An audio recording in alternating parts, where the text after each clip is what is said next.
Alrighty guys, what is up? We are back with some more Avorion. We're gonna go ahead and fight Boltan the Smuggler. Started off, I got our ship all painted up, so now it's not just a gray blob or like a mismatch of colors. It does actually have like a color scheme to a certain extent. I don't know. I think it looks decent, whatever.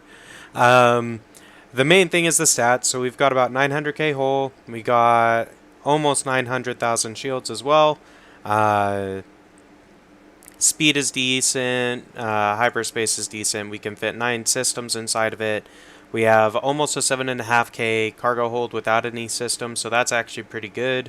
Hangars 36. We've got decent sized crew quarter. We actually do have academy cloning pods and an assembly on this ship as well, so we can make our own crew, we can train our own crew, and we can make our own fighters once we get a blueprint for them. So we do have a string of crew shuttles, and I am training some more boarders. That way we can potentially board some enemy ships if we so desire. Outside of that, the other big stat, we've got about 5k Omicron worth of firepower. I think we're going to be okay to take on Botan. I don't recall him ever being that strong. Granted, this is my first time playing Expert, so I don't know if that's going to be different. If you haven't played through Avorion before, the main thing is there is a full mission that goes along with this. So under missions, enemy of my enemy, you get this the first time you try to deliver suspicious goods to Botan. Once you go to this sector, the guy there will help you build a system that will allow you to fight Botan. You have to gather a bunch of bits and bobs, which I've done off camera, and you basically build the hyperspace overloader. You want to make sure that this is in one of your system slots when you go into the sector with Botan. Otherwise, you will not be able to start the boss fight, so just ensure that you've got this in one of your slots. Outside of that, you can choose what you want as far as your systems are concerned. For us, we've got a orange arm turret, so 7, two gold arm turrets, or actually 3 gold arm turrets for a total of 12 plus 7 for 19 total arm turret slots. So we don't have very good turrets, that's why our DPS is so low, but this ship actually can stack quite a bit of damage once we get some better turrets. Outside of that, we've got our transporter software. That's pretty good. This allows our fighters' cargo to be picked up and we can dock from stations. This isn't going to matter for the fight. This one will, the shield booster. I don't have it permanently installed because I don't know if I want to keep it on this ship or if I'm going to want to put it on a dedicated battleship. So since it doesn't increase our energy, so once you get your shield booster system to orange level like this, it no longer decreases your generated energy. All the levels below do decrease your generated energy. So this is actually really good. I got it just off of a pirate drop randomly, so I was pretty stoked about that. But we'll put this in, and that's why we have 900k shields. Without this, I think we're sitting closer to like 300k. If we permanently installed it, we'd gain another 45% shield durability. Our recharge rate will increase, and our recharge upon depletion will increase. So we could do more if we permanently installed it. I do have a generator upgrade just so once we warp into the system, we're still going to have enough power to fly around and boost around and stuff like that. So that's why this is in there. Eventually this will get replaced with something else once I expand the generator a bit more. I'm just waiting until I have a little bit more Xanian in order to do that. Hyperspace system, that's just for cooldown reduction. That's going to get upgraded to the system we get for beating Botan. Alright, so all the nitty gritty stuff has been explained now. Let's go ahead and jump into the system and get this boss fight out of the way. So I'm just taking a look at the time. That way, I can maybe say roughly how long this fight took us. So, alright, here's Botan. We gotta go in here, destroy hyperspace drive, charging. I'm just gonna wait until my warp core is fully recharged. That way, I don't have the energy drain on my ship from charging the warp core when we go into battle. So we'll have a full battery access accessible to us as well, because once we destroy his hyperspace drive, it's going to start the boss fight. So 2 more seconds, here we go. All right, so 22 and a half roughly on stream time. Let's go in. Hyperspace engine has been destroyed. Whoops. Well, if it will... Oh, it's because my mouse is there. I have your goods. Wait a second. You again. Screw this. I'm out. Yeah, damn right you're out. Why? Because I'm a boss. That's why. That's why you can't do your stuff. Alright, let's go kill him. Let's get him. He doesn't even have shields. Okay. Yeah, this shouldn't be that bad. But we should get some decent systems out of it. Primarily the one I'm interested in is the Xsotan Artifact you get from him, because his is the hyperspace cooldown one, which gives you 50% reduction. So if I stack that with a couple of blue level hyperspace cooldown reduction systems, we can get it over to we can get 100% cooldown reduction, so we won't have to wait at all for our shields to recharge. They'll just instantly be recharged once we warp somewhere, which will be really awesome. So that's kind of the idea. But you can farm him. As you can see, he's dropped a few systems or turrets. I don't know exactly what they are, but I think they're systems primarily. I think he does drop a couple turrets, though, as a guaranteed drop at the end of the fight, in addition to the Xsotan Artifact.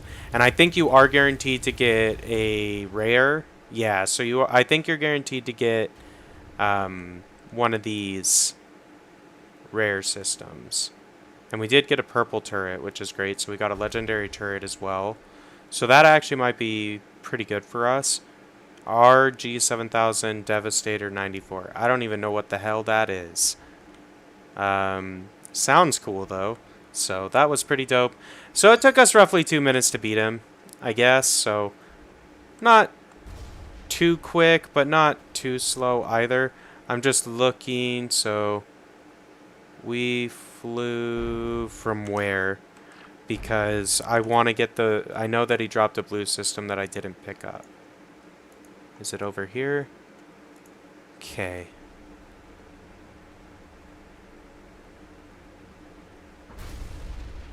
Well, that's just wreckage. Okay.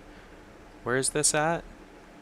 Maybe if I zoom out a bit. Okay, so it should be like down.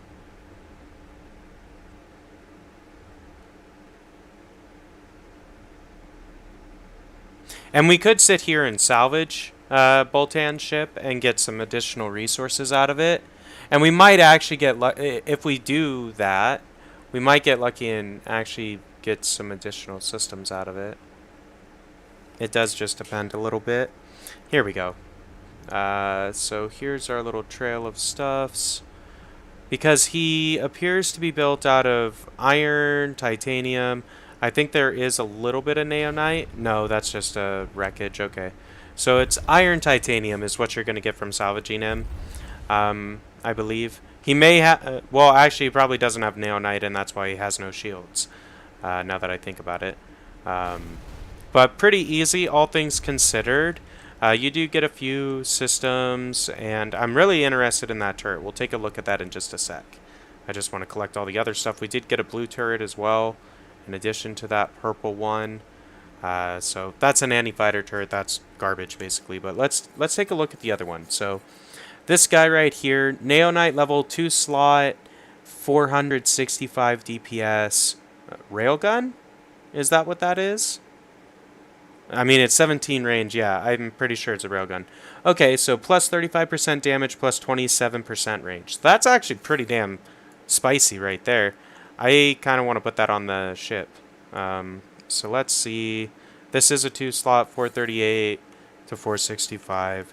I don't know if that's optimal, but it does kind of improve. So it doesn't hurt us doing that. Actually, it benefits us. Let me close that real quick because I placed that wrong. Back that boy up. Okay, we also got this one. Double anti-fighter turret. Don't really care about that. We got mining turrets. Okay, so nothing too crazy on the turret front.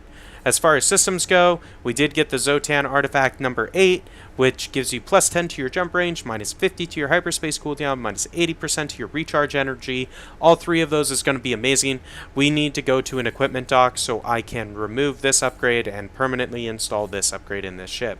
That is going to cut down our travel time so much it isn't even funny. Okay, let's go down. I kind of want to go down to this equipment dock because it's close to the barrier, so it has a better chance of actually having like systems and turrets and stuff that'll be good for us. So we're going to do that. The one thing I do want to note, we're going to dump these suspicious goods. What you do is you just hit dump cargo and move forward, or be moving and dump your cargo, and then you won't pick it back up. Because if you fly with that inside of the faction and your cargo gets scanned, you will anger the faction or you'll have to pay a fine. So either way, it's not good to carry that around inside a faction space. If you skirt the like cruisers and shit like that, you can kind of get away with stuff, but even so. Xsotan device. We got a Xsotan wormhole device. Opens wormholes, closes wormholes. Bound to me. Destination unclear. Okay, I guess we'll take that. Thanks. I don't know what that does. That is new, I think. I think that is new, and that might actually be part of the DLC. It's not in there. It should be in our inventory then. Xsotan wormhole device. Can be activated, right-click, or double-click to use. I don't want to do that until I go to this equipment dock, just because I don't actually know what this is going to do. And if it spawns in a bunch of dudes, I'd much rather it be in the Xanian region of space for two... Well, I'd much rather be by that equipment dock for two reasons. One, it's in the Xanian region of space, so the ships that come in are more likely to drop turrets that are actually going to be useful for us. And two, since we're in an equipment dock sector that has like 20 stations with the faction that's there, the faction will come and destroy most of the ships, so we don't have to worry about getting overwhelmed. So yeah, that's kind of what the plan is on that. I do need to bind this railgun to our combat turrets, because currently it's just chilling right there. Wouldn't want to fire that railgun into a station by mistake by clicking your mouse because you didn't realize it was turned on when you thought it was turned off. I've done that before. It really sucks, especially when you're really close to getting offered the alliance with the faction, and it drops you down a few thousand, and you're like, God damn it. Or at least that's what I'm like. So, yeah. Anyway, I'm pretty stoked. We'll go over here. Hopefully they have a orange level trading system, because right now the best trade system I've got is blue level. I have an advanced trading system that's blue. I really need it yellow, that way I can see the economy overview, so I can see the price and demand for goods, because we have built a couple of stations. They're just basic ones, so I've got a oil rig and I've got a coal mine because I could afford both of those, and I know that coal is pretty much always in demand, and I thought oil was typically in demand. However, where this particular one is built, it really isn't, so they're generating a little bit of money every so often for us. It's not a whole lot. I think when they sell, they maybe make 100,000 to 200,000, and they sell maybe every 15 minutes or so. It does depend a little bit. Typically when they hit, if I go in here, with the new fleet rework, you can see what all your ships have in their inventory, which is really nice. I really like that mechanic. So this one has about 1,100, this one has about 1,200. So typically when these hit about 13 to 1,400, they'll sell. So they both should sell pretty soon, so you might be able to see the tooltip for how much credits we got, and I'll point it out if I notice it. But I built those as well, because what I want to do is I want to build like a home base sector. Now, I'm not going to build it out in the boonies where these stations are currently located. I'm going to build it right on the barrier. So like so we know where the barrier crossing point is. I want to do it somewhere up here because the rep with this faction is really good. There's an equipment dock here. There's a really good mining sector here. There's a scrapyard for salvage. There's big asteroids, big asteroids and smugglers with the wormhole. So like there's a lot of really cool stuff right here. So I would really like to have a sector like right here, or maybe like one over, like right here. I'm going to look for a hidden mass sector or yellow dot wherever there is one along that's touching the barrier right here, or like I'd be willing to go down as far as like right here maybe. Because I could still probably get up here in like a jump or two. But I want to build right on the barrier so I can get the max level tech for the stations I build there. And that doesn't really matter for like factories and stuff. But for turret factories and research stations and equipment docks and stuff like that. So if you build those types of stations, if they're touching the barrier and their tech level is maxed out, you're able to get better stuff from them. So like for an equipment dock, for instance, if it's right on the barrier, you're pretty much guaranteed that everything in that equipment dock is going to be Xanian level, or it'll be primarily Xanian. You might get a couple of Trinium, but everything in there is going to be really, really good. It's going to be max tech level that you can possibly achieve on items until you cross over the barrier. So that would be really good, particularly for like systems and stuff get weighted off of that as well. So like you have a higher likelihood of finding high level systems at the equipment dock, and if you build it, if it's a higher tech level sector where it's built, and if you build it yourself, you don't have to have a specific faction standing in order to buy really good items. So usually if there's something really good like an orange tier item or something at an equipment dock, you have to have the highest level of faction standing with them or be allied with them in order to purchase it, which takes a lot of credits and or time. So I don't really want to do that. So we're not, if you build your own equipment dock, you kind of get to avoid that, I guess is what the point is. So anyway, we might build an equipment dock. Primarily what I'm interested in using that for is to build our... I'm going to claim this asteroid right here, because you can dock asteroids and move them later. Because I don't quite have enough resource or credits to build a mine. Maybe if I went and sold. Let me go over to this resource depot and sell real quick. And I have some like ore and scrap and stuff to refine, so we'll do that real quick. And we're going to try to build another mine here. Since you can dock them, even if their demand isn't really good, so like whatever mine I can afford. It doesn't really matter what type. I would prefer not to do a coal mine or an oil rig though, since I already have those station types and I'm trying to get one of every single type. And those two are not very high yielding as far as credits are concerned, even if there is a lot of demand. Same thing with like an ice mine isn't very high credit yielding, even if there is a lot of demand for water or ice. So I don't really want to build those, but I think copper or ore maybe, or maybe one of the noble metal mines is like a few million, so I might be able to afford one of those, and buying one of those would be great. So what I'm gonna do here, I'm gonna sell some resources, and this typically isn't your best practice because you don't get that much, especially on the harder difficulties. The amount you get for selling resources decreases significantly, but we're gonna sell almost 300,000 trinium and get a few mil credits like that.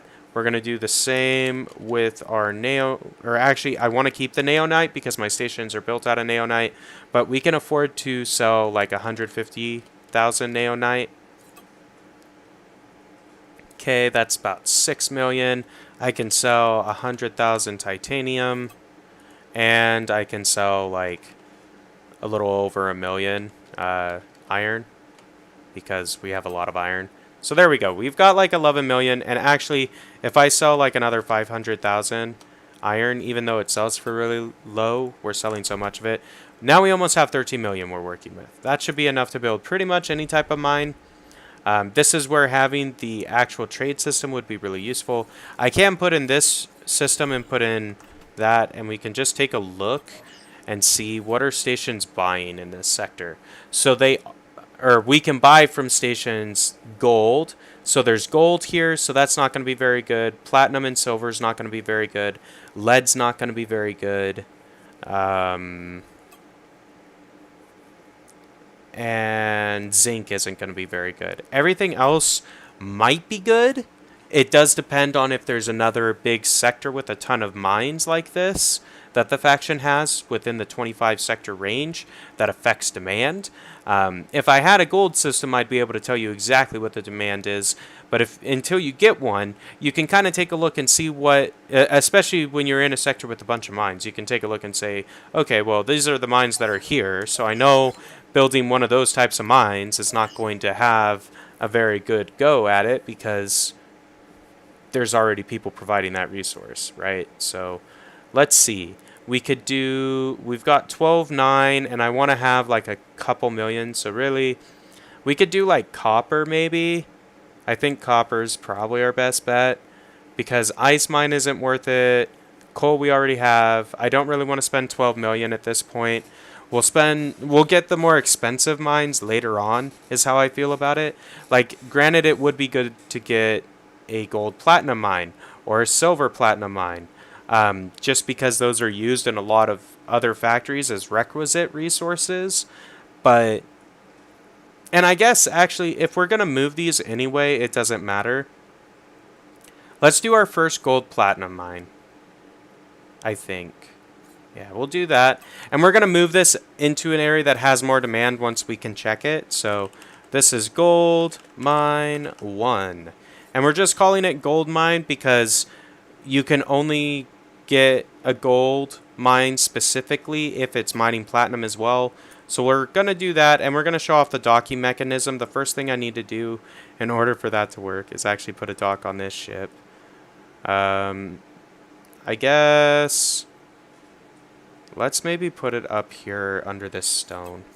And it doesn't have to be anything special, just like a little dock. That's really big. Is it possible to rotate that? There we go. That's a little better. Okay, cool. So we've got a dock on the ship, right? So if we interact and we build, I'm just going to apply a template of something that's really small. That way it's easy to move. So like our starter ship, well, that's fairly expensive actually. Like this ship is teeny tiny, right? If we apply this design though, it's going to be really, really easy to fucking move this guy around with this big ass ship next to it, right? So what we do is we click this, we hit interact, and we go engage transport mode. Before we do this, I actually want to hire out the crew that it's going to need. So I know that it's going to take like... And actually I need to re-enter this real quick. So let's go to hire crew. We're going to hire like 16... Or well... We're going to hire 20 crew just to be safe. I don't remember the exact number. So there's our 20 crew. That should be more than enough to staff the whole ship.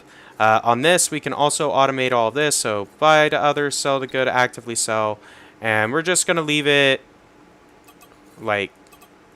We'll maybe scale it a little bit on that just for fun. I mean, I don't think we're going to get a lot of production out of this, but that's okay.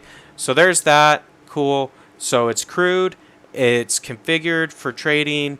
And now it's producing just a little bit. So we're going to re-enter this ship. Now if we go in here, hit engage transport mode. And the reason why you want to go through and configure the station before you dock it and transport it is because re-engaging station mode takes 10 minutes. So if you don't configure it beforehand, after you dock it and move it to wherever you want to take it, you are no longer able to... Like, you have to wait 10 minutes before you can actually configure it. So that's kind of annoying, especially if you're trying to do other stuff. So just bear that in mind. It is something to pay attention to. Now, if we rotate a little bit, we should be able to dock this shit. Yeah, so see how we get that C key that says dock? It's kind of hard because my thruster's right there. But you'll get it. It'll say dock to object. If you hold down that key, it'll tractor beam that object into wherever the dock is on your ship. And eventually, it'll click in. There will be a little sound effect. And it'll change to click C to undock. And what's kind of cool about this is while you're moving this shit around, so while I'm moving this station, it is actually producing gold and platinum. So the bars underneath are still progressing. if we actually, well, you can't view the goods while it's in transport mode, but anyway, it does make it a lot easier to move stuff out of asteroid fields, for one, and then two, if you're going to put it somewhere, it makes that easier on you too. So let's find the southern gate, because I do want to take this down south. Even though this says that the demand for platinum is 26%, I don't really trust that, because it seems like there's a lot more platinum or noble metal mines in this sector than that, and they should be generating platinum as well. And so I would think that that's a fairly dense resource in this particular region of space. And that's okay. It's not a big deal. You're not always going to be able to put a platinum mine, whether it's generating gold and silver as well as platinum. You're not going to be able to build noble metal mines in every single sector and have them generate and be at the max demand. That's not how the game works. So this docking mechanism does make it cool, because you can transport ships with you, which is kind of awesome. I'm curious if you can go through a gate, though, with the ship. If you can, that'd be amazing. If not, then this guy is probably going to stay put, because I'm not going to be able... Oh, you can go through gates while docked. That is pretty cool, actually. Because you can, in theory, take your ships or stations, whatever it may be, across rifts. So, like, you build the station up in the easy areas where you find a fuck ton of asteroids, and you don't have to worry about anything. And then once you get them built and everything, you just engage transport mode, you dock them to your ship, and you can dock multiple ships at a time as well, assuming you have a big enough dock. So, like, if I made the entire bottom bar of our ship a dock, we'd be able to dock like 4 or 5 stations at a time. So literally what we could do is find an asteroid, claim it, build whatever station we're going to build, shrink it by applying this template that we used right here, to make it a ship so it's small enough to move. And then after that, basically you're good. You just dock it, attach it to your ship, and you go around and go on to the next one. You dock, like, you'd probably be able to fit 3 or 4 of them, would be my guess. I don't know. Let's look underneath. So, like, yeah, if you made it the whole length of the ship, you could probably fit, like, I don't know, what would you guys say? Like, 1, 2, 3, 4, 5? 4 or 5, maybe, without too much difficulty. So you think about that. You take 5 stations all put on one ship, then you warp to whatever sector you actually want to build your base in, drop all of them off, because you can undock all objects at once by holding Shift-C once they're docked. You know what I'm saying? And there you have it. You've got 5 stations now inside of your sector where you wanted them. And you can individually undock them, so you just have to select the station, which can be difficult to do sometimes. So, like, you got to get the right angle on it, type of a deal. And you can also fly out into your drone. That is typically the easiest. So you just pop in the drone, click the station, go back. I'm just going to hop back into our ship because we don't need to do that right now. We are ultimately going to go to the equipment dock so we can play with this, but I was just waiting for a moment until we do that. So I want to move this station where it's going to live, basically, before we do that.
I know this is an empty sector, but I think for now, so left control C to undock everything.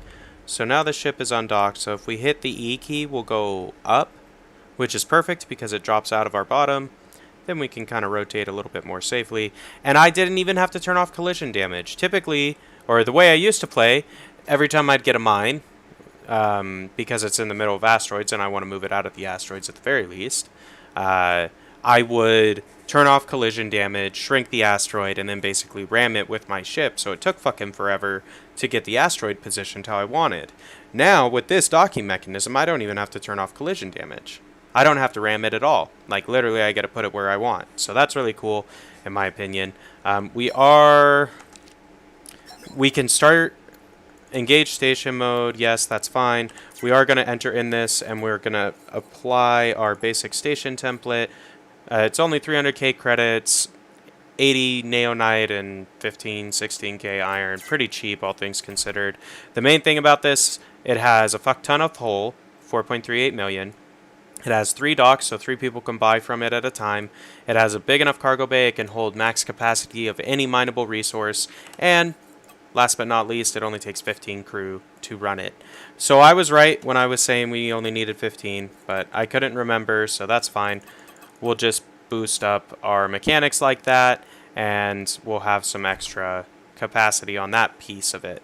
The one thing that might make sense, just because this guy is alone, is to put a turret on it, just so it can kind of like defend itself, until we get a combat ship over here to kind of like defend it, which I could build. Actually, I could build that kind of like right now.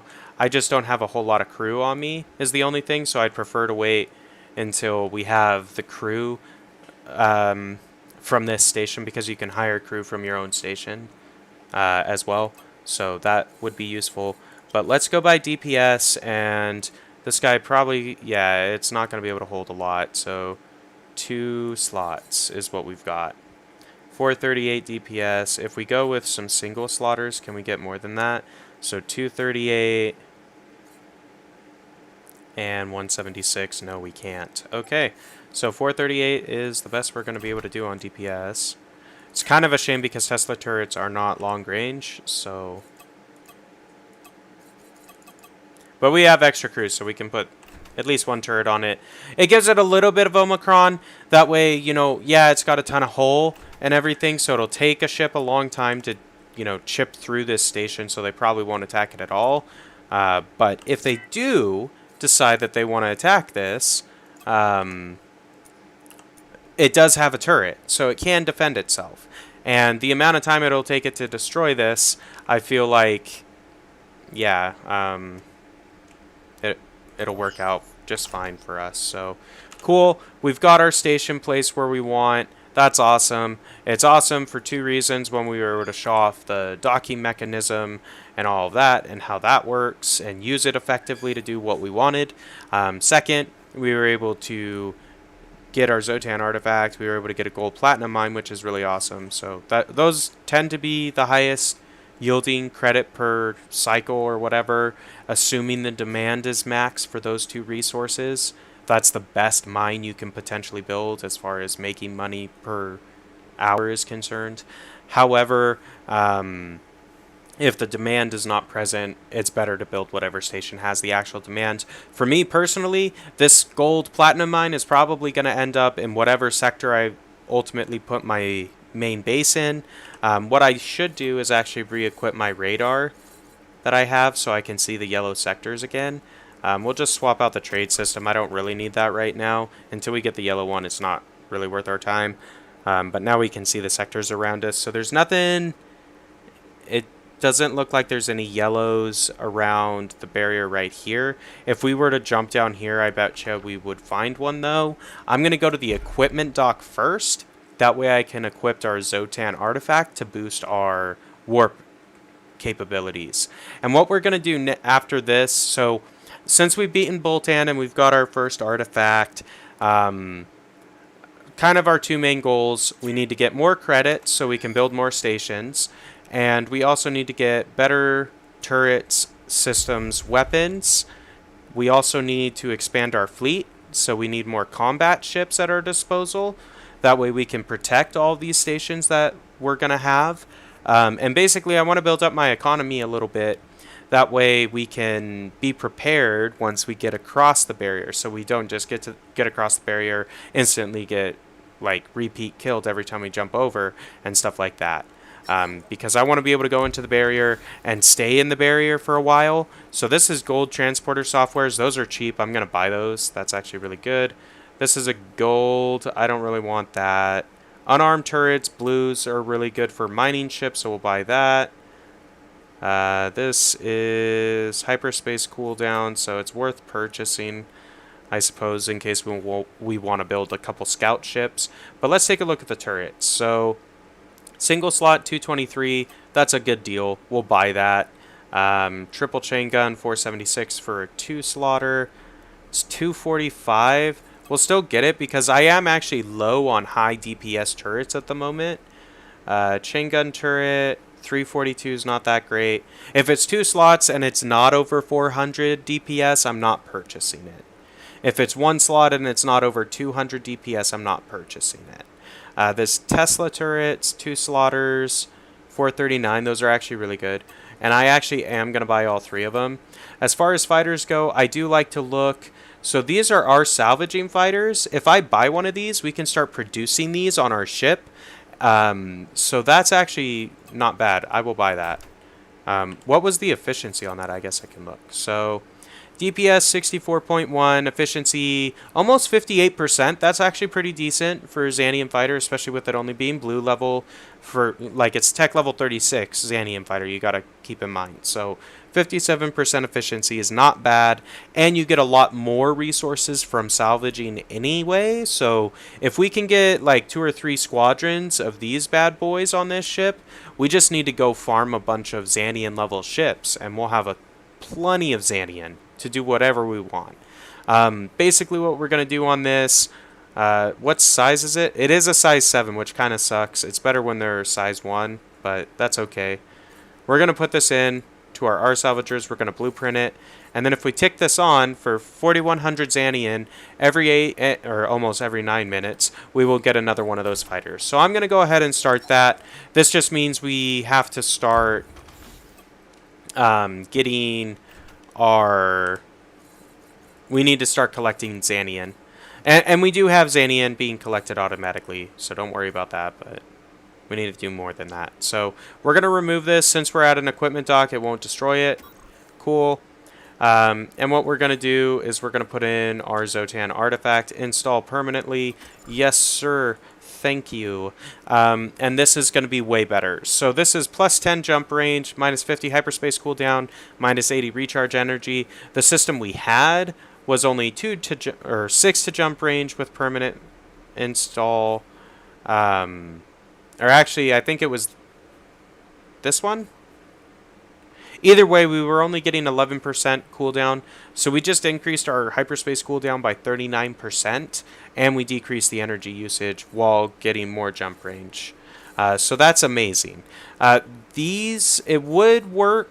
Actually, since we're at the equipment dock, we might as well install these, because this increases our docking distance, which also increases the effective range of our fighters, or where the fighter cargo pickup is going to be relevant for us. So that is good to have. I rarely get the orange level of these, so I'm content with the gold one. Really, the only thing we were missing was a gold level advanced trading system, which, when does this reset? I didn't pay attention to that. So looks like we still got 16 minutes to go before these have a chance to roll what we're looking for, and that's alright. We got a decent amount of stuff from there. We bought a lot of combat turrets, and actually, since we just bought all those combat turrets, what we should do is go in and replace every single one of our combat turrets. That way we can ensure that we are optimizing our DPS, because we have a lot of, like, we've got 17 slots for combat turrets, right? That's pretty incredible when you think about it. That's a +6. Armed, unarmed. Oh, okay. These are just armed, unarmed. that are giving us combat. So we don't actually have gold level military. We just have the red level one. If I put this, it's the same as a gold though, so it doesn't matter. Okay, that's fine. Doesn't matter, I'm getting distracted. Let's go to DPS. So we're going to take our double Teslas, and we're going to start up with our upper level. So these turrets are going to last a lot longer in a fight than these turrets, just because the front of the ship gets destroyed before the back of the ship, so these ones will get blown off sooner than these ones. If they get blown off at all, it's unlikely they'll get blown off at all. We're going to place this one, and this one we'll put up front just so we're spreading our DPS out, just in case something weird happens where something crashes into the top and blows off those. We've got a chain gun turret, and I think what we'll do is we'll put a chain gun here, and we'll put our railgun on the other one. That way we're differentiating our DPS, or spreading it out a little bit, as far as like damage types are concerned. We'll put one more Tesla up top. We'll put this guy in here maybe, or well, let me move this salvaging laser. Let me close this and reopen it so I can put down that salvaging laser. This guy, yeah. Okay, fine. Alright, we've got one more slot, so basically we need a single slot turret. This one's 390 DPS, single slot Trinium Tesla turret. It's a shame it's Tesla instead of like a bolter turret or a launcher or something like that, but that's alright. You know, not the end of the world. So I'm going to place it like this, and then basically if I come back in here, I just need to cluster these ones a little bit closer, and now they all fit. Okay, so that 4.85, so I think what we need to do is drop our lowest 2-slot turret. So this is 439, that's 439, 684, 476, 465. So we have 3 at 439, it looks like. So if I drop a 340, if we take that one off, it's not worth putting these. So we're going to basically convert that to 2 single turrets. So that single turret does 300, which is really strong. Next, we're going to go, this one is 245 on a single, also pretty strong, and that just boosted us over 4K, or 5K rather. If we take off this turret as well, we might be able to do the same thing. It depends on how many single turrets we have with good DPS ratings. So there's 1, and here's 2.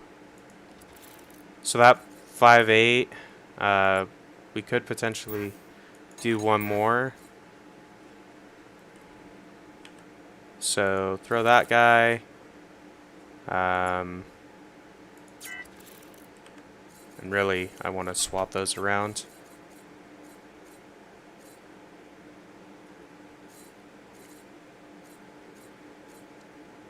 There he is. Okay. Just so they're spread out. So there's 2 and 2. We'll put them right in here, I guess.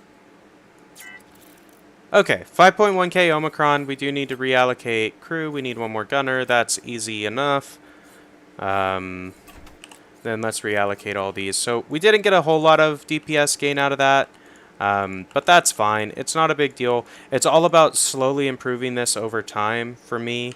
Once I get my own turret factories built, that's how I'm going to build the turrets I'm actually going to use for like endgame content, because railguns that you craft at a max tech level turret factory are way better than anything you can buy. Like I have yet to find a turret drop or purchasable that is better than a maxed out railgun at a max tech level turret factory. Granted, that is on a veteran playthrough as opposed to an expert, so it might change a little, but I doubt it will change very much. So, alright, we got gold platinum mine. I do kind of want to explore for the sector I'm looking for, which is basically just a asteroid sector that we can base our, you know, home base out of. So, like, that's what I'm looking for now. Let's see. And I'm jumping to empty sectors, and the reason why I'm doing that is because the AI spawns in empty sectors. So if we encounter the AI along the way, that would be really good for us, because we should be strong enough to handle the AI. Like, we've got enough health and shields. Like, it will take us a little while to chip through the AI's health pool just because it's so massive. But, you know, that's okay. So this sector is potential, or could potentially work because it's on the corner. We'll warp into this one just to take a look and see what's in there. So this could be a possibility. If not this one, maybe we'll highlight one that's actually touching the barrier. Like directly on a cardinal point would be better in my mind, but that's okay. And this is pirate shipyard, so we definitely can't build here. Fuck. And they're gonna come bother me now. Sorry, bros. I didn't realize this sector was taken by pirates. I didn't mean to bother you. Please leave me be. Fuck off. I'm not fighting you. See, our ship, even though our ship is massive and clunky, it still can go like 4,500 meters a second. Like, it's faster than the other ships in the game. So I can literally outrun every ship in the game that we'll ever encounter. So if I don't want to fight something and they jam my hyperspace or my warp so I can't warp out, it won't matter. I can just fly away from them and eventually they'll de-aggro and go away. If you fly far enough. So like, I think it's 200 or 300 kilometers away or something like that. It's really far. Like, you have to fly for a long time. But eventually, you'll fly far enough away that their aggro on you goes away. So your jamming effect goes away as well. Like, your hyperspace core is no longer jammed. But anyway, not a big deal. The main thing is it's got escapability, which is nice. Especially for such a large ship, you don't always get that.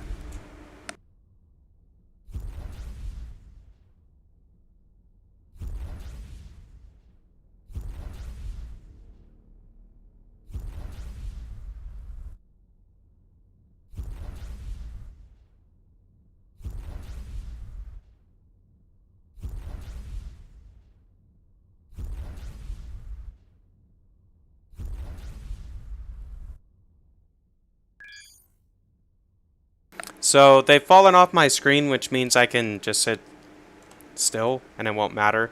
Granted, there is subspace signals, but that might just be the Xsotan, which if it is, I don't really care about that. It is kind of good that we found that shipyard though, because when we do get better turrets and we beef up our ship a little bit and can actually take out that sector and clean it out, if we board and capture that station, we can convert it into any other station that we want except for mines for half price.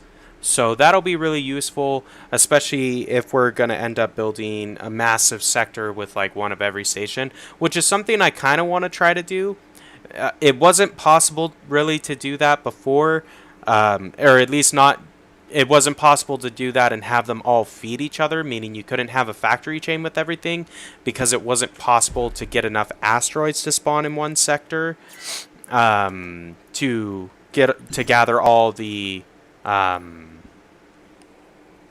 required base materials. So like, you can't mine, like, you need a mine for gold, you need a mine for platinum, you need a mine for gold and silver. You need, and if you make both of those with platinum, you've got the noble metals covered. You need an ore mine, you need a coal mine, you need a oil rig. You also need copper and silicon and lead.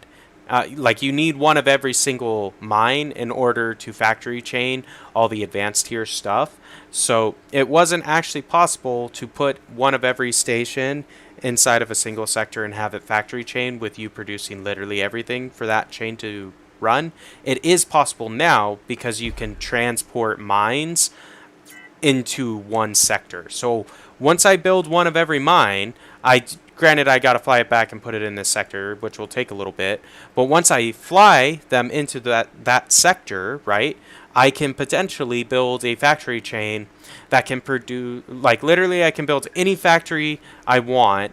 Like, if I build one of every single factory, I can factory chain everything in the game. Like, literally, I can build everything in the game with a factory.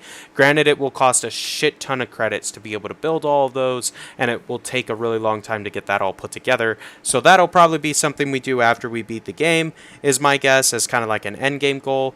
But If you think about it, though, it may not take us that long either, because I'm going to be building stations anyway. I need the credit income if I'm going to scale up in size in order to afford things after you get across the barrier, or to afford the better stations, to afford bigger ships, all those types of things. Like, it costs credits. So if you don't have a passive income source of credits for you to kind of generate that what you need, what ends up happening is you can't actually advance in the game. Like, you can beat the boss and stuff without having a ton of money, but anyway. Oh, our coal mine just sold, so we made 242,000 credits right there off of our coal being sold. It sold 600 of it, so it was less than half probably of what was in the stores. Granted, you don't always sell the same amount every single time and all that, but this sector actually could be pretty good. There's at least one, if not two, claimable asteroids, which I don't want to claim until I'm ready to turn them into stations, because even if you don't convert them into stations, if you claim them, they are attackable by pirates. So I don't want pirates coming in here and destroying the asteroids that I claimed, because I do want to turn them into mines. Like, I will use them, because I don't have one of every type yet. And if it's already in the sector they're going to be in, I don't have to move them quite as far. So it's beneficial in that aspect as well. So is there just the one asteroid, or... because it kind of looks like... so that's just a clump. That's probably a hidden asteroid. Lots of big mineable asteroids in here, which is nice. So we could potentially, like, if we built our own resource dock, we could put an auto miner or auto R miner inside of here, and have it refine and everything, and that could be pretty good. Granted, the asteroids don't last forever, but there are a lot of really big ones. Okay, cool. I am gonna mine a little bit of Xanian, because I do kind of need some. I'm just looking to see if I've got a decent tiered mining system, and I do not. Okay, that's fine. They're on my actual mining ships, which really I should just build another mining ship in here, as opposed to doing this myself, and, you know, then I would get the Xanian, not only the Xanian that I need, but I'll also always be getting Xanian with that ship going forward, but that's okay. I am going to add a note, so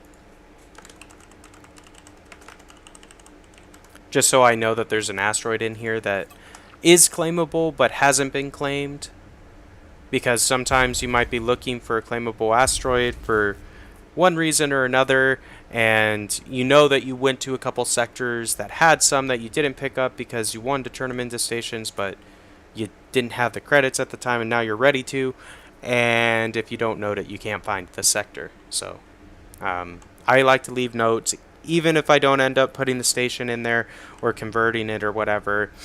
It's good to have, because if I decide that I want to convert it, I won't have to go searching forever in order to find it.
The other thing I did want to mention real quick while I'm thinking about it.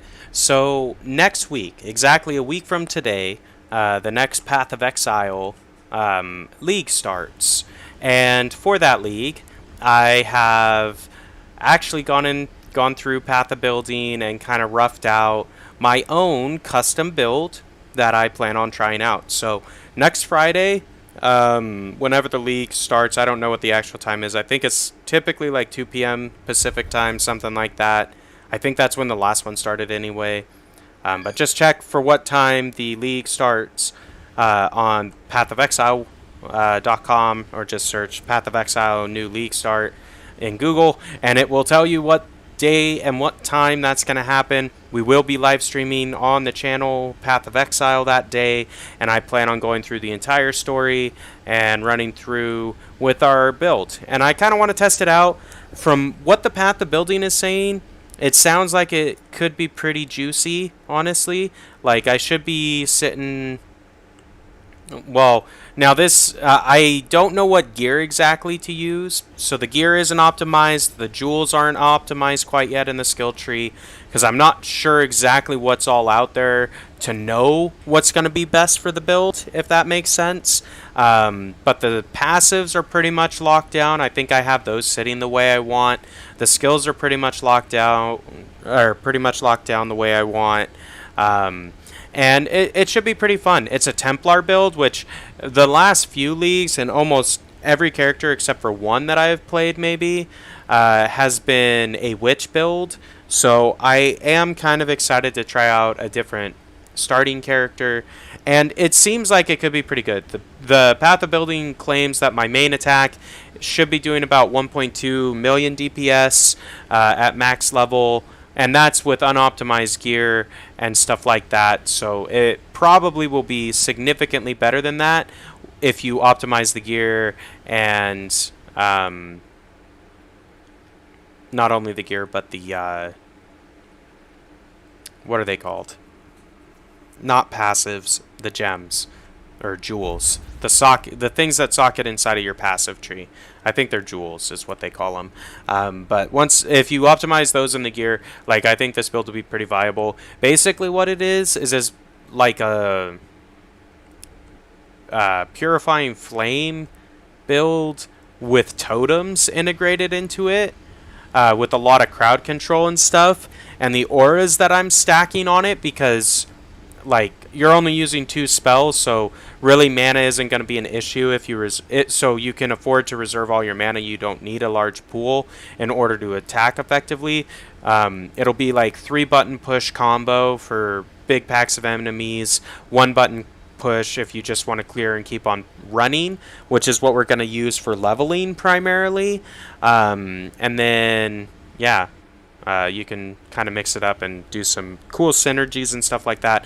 But it should be pretty fun. I think for a league start character, it definitely will be viable because, like I said, I don't have anything super crazy on the gear. Like, there are some legendaries in there, or unique. Or they're not uniques. They're just legendaries, so the orange colored items. But I just kind of pick stuff. The filters on Path of Building are not super helpful if you don't know exactly what you're looking for, which I don't know exactly what I'm looking for as far as the gear is concerned. So yeah, I just stuck something in there so I could get the sockets right and kind of get a rough idea. Well, if you just put some super generic gear in here, how is it going to sit? And with super generic gear, it sits pretty fucking strong, honestly. Like, it has a almost 5k life pool, plus an extra 2k in energy shield, and I think it sits at about 2500 mana, so like, it's a strong fucking character. Like, you can afford to run 3 or 4 different auras at the same time, and those auras make you ridiculously tanky. Like, I think its health regen is somewhere in the like 500 to 700 a second neighborhood, so like, literally you're regenning almost a quarter of your health every second. So even if you do get hit by something, it's not going to matter. So I'm pretty stoked to try that build out and just kind of see how it works, because it is untested. Like, I made it myself, so it might actually be trash and I just think it's good, because that happens all the time. But I haven't ever actually like pieced together my own build and played it from league start. Normally I pick out a build, like I'll watch some YouTube stuff of people that are actually pros at the game and play it like way more than I do. And kind of go with something that they've tried and tested so I know that it's going to work so I can enjoy the play through, you know what I mean? But this time I want to actually use my own because who knows?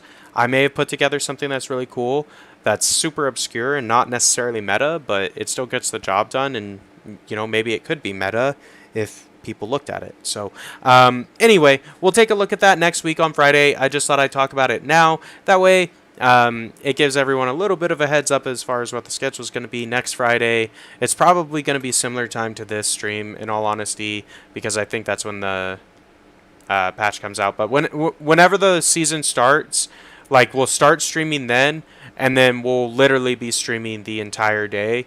You know, like, it'll probably be like a 6-hour plus stream on next Friday, just because I am not a speedrunner at Path of Exile. Like, I go decently quick. If I play with new people, they can't really keep up with me, but I'm nowhere near the speedrunner class where they finish this story in like 2.5 hours or 3 hours and whatever. Like, I'm not that good.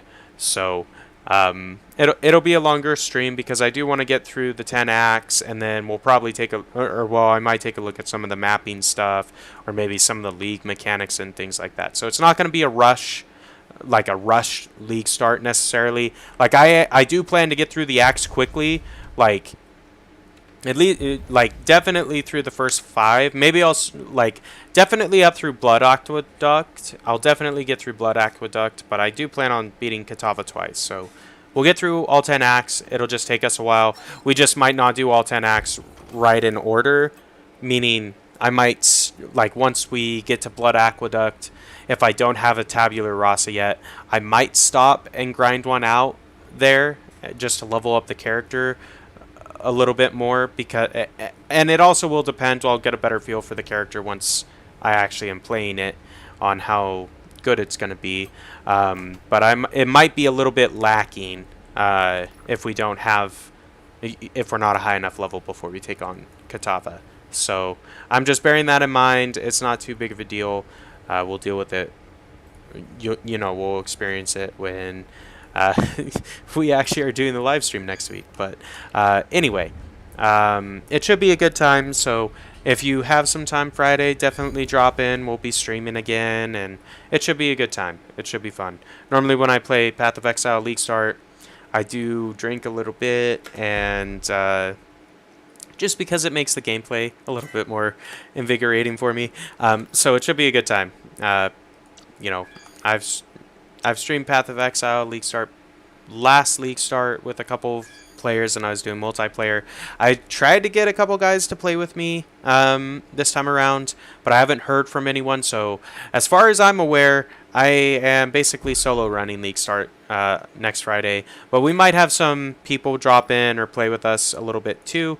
Either way, it's always fun. So, like, if you want to get in on some Path of Exile League Start action, shenanigans, what have you, first follow my Twitch, subscribe to my YouTube, get that done first, then hit me up with a direct message on either platform or whatever, and I'll take a look. And, like, if I know who you are, join in on the stream while you're playing and see if we're close to the same level. We can party up, and I'm down to play with some other players, because it is really fun to utilize the multiplayer of Path of Exile, because it actually is fairly well done. But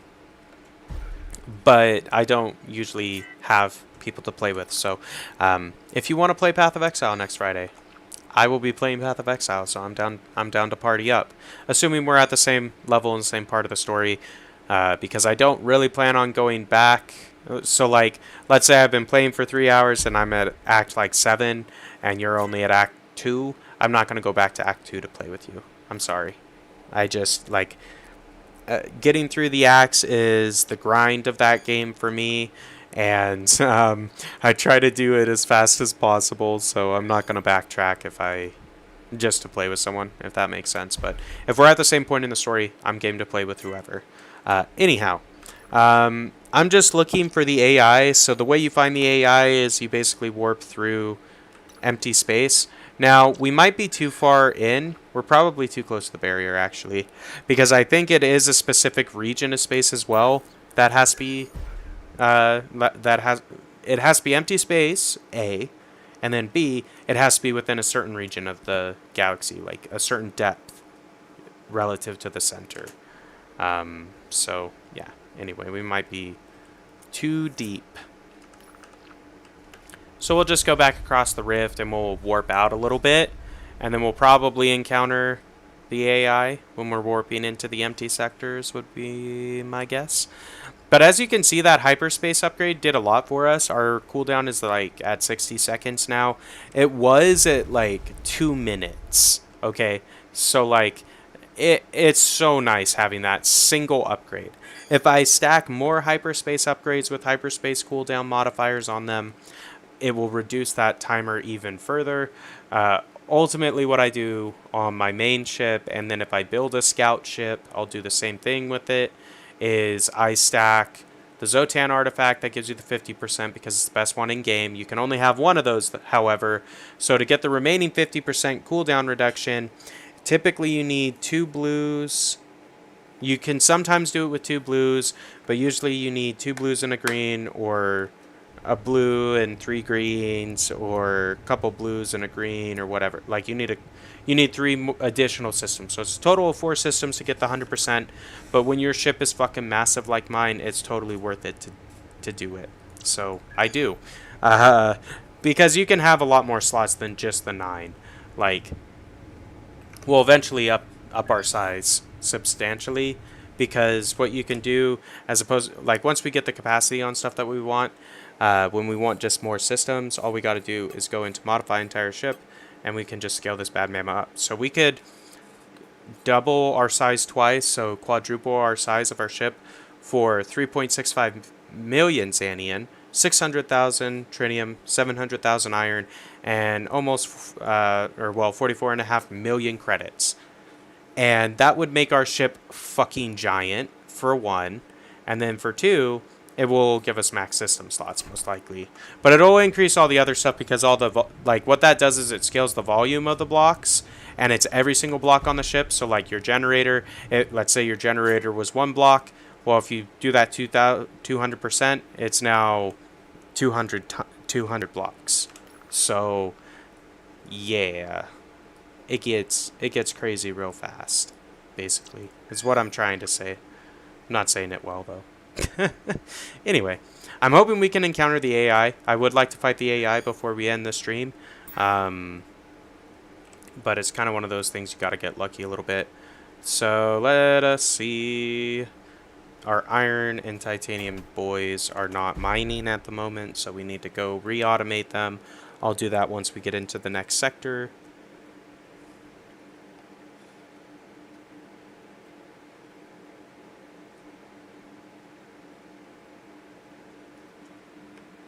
But anyway, not terrible. Like, we're doing decent on this playthrough. I think we're sitting at like 23 hours or something like that as far as game played on this particular save is concerned. And that's not terrible, all things considered. I guess we'll fight this guy.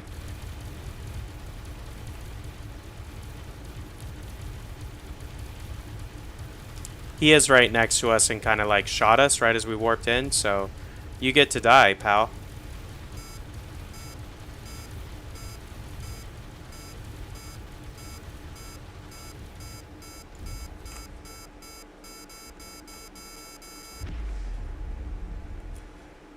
God, fuck pirates.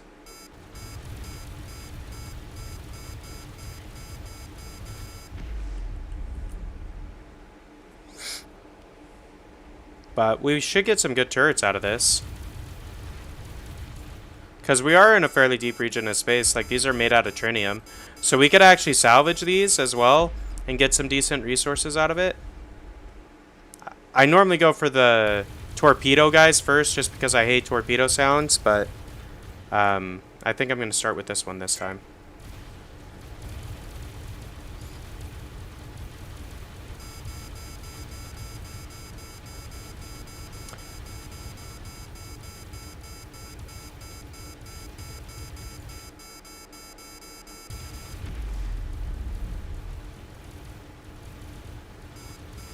This is a beefy as fuck ship, man. I might actually board this because pirates do have a chance to roll like additional bonus modifiers to their hull, shield, and firepower. So like my guess is that this is one of those times. So I'm gonna kill the torpedo ship first, and then we're gonna try to board and capture this pirate ship. We should have enough boarders to do it, I think.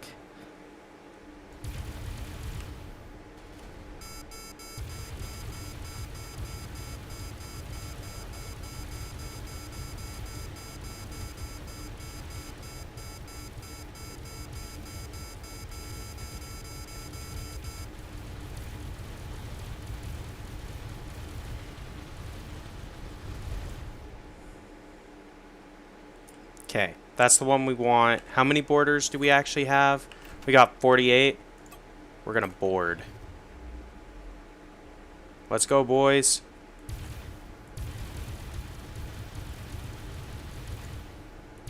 I think I gotta drop the shields on them first.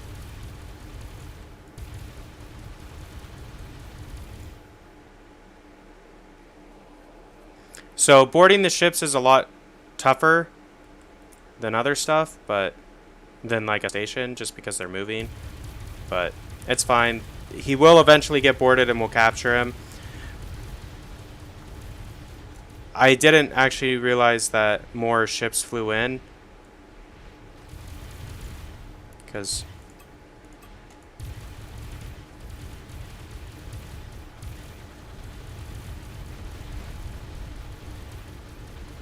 fine, we'll just kill him. Fuck it. I think I lost all my fucking boarders, is what happened. The ships got shot down.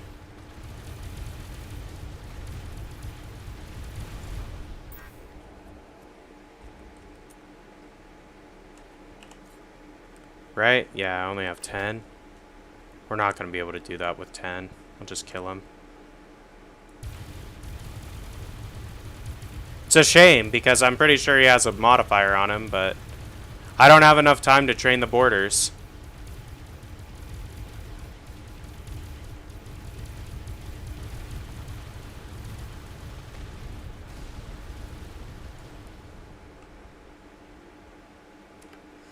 More are coming. Fun. Go pick up my system. Douchebags. I don't even know, like, how the fuck they blew that out, since I still have my shields up.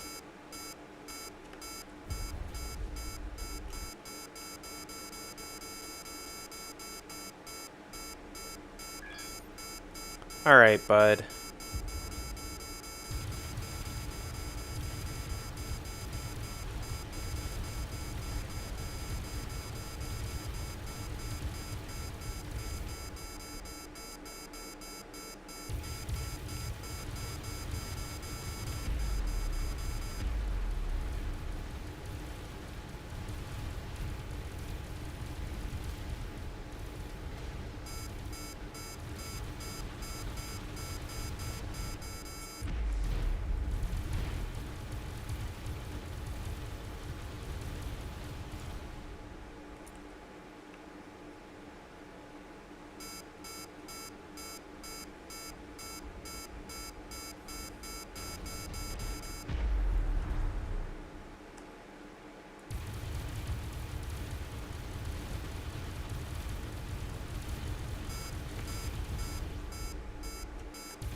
God, these fucking Corvettes are so damn annoying. It's like, just let me fucking kill you, because you're gonna die. We don't have to fly 300 kilometers for you to die.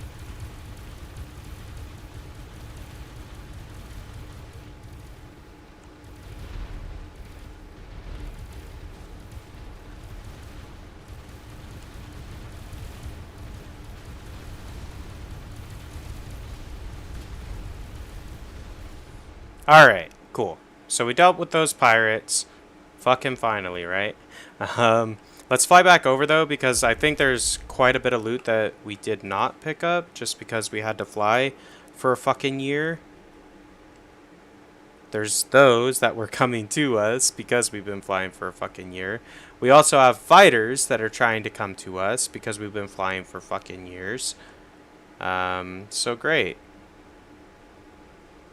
We lost all of our borders because the third wave of fighters didn't actually come in, or third wave of pirates didn't come in for they were like delayed, which is weird. Normally they come in when there's only one ship left. So since they sent an anti-fighter carrier, they shot down the fighter that had all my fucking borders on it. So I lost 48 borders and didn't actually even board the ship, which is stupid. Pretty sure there's something over here that we're going to want to grab, so start here and kind of work our way back. So there's some up there, but I think these ones are on the way.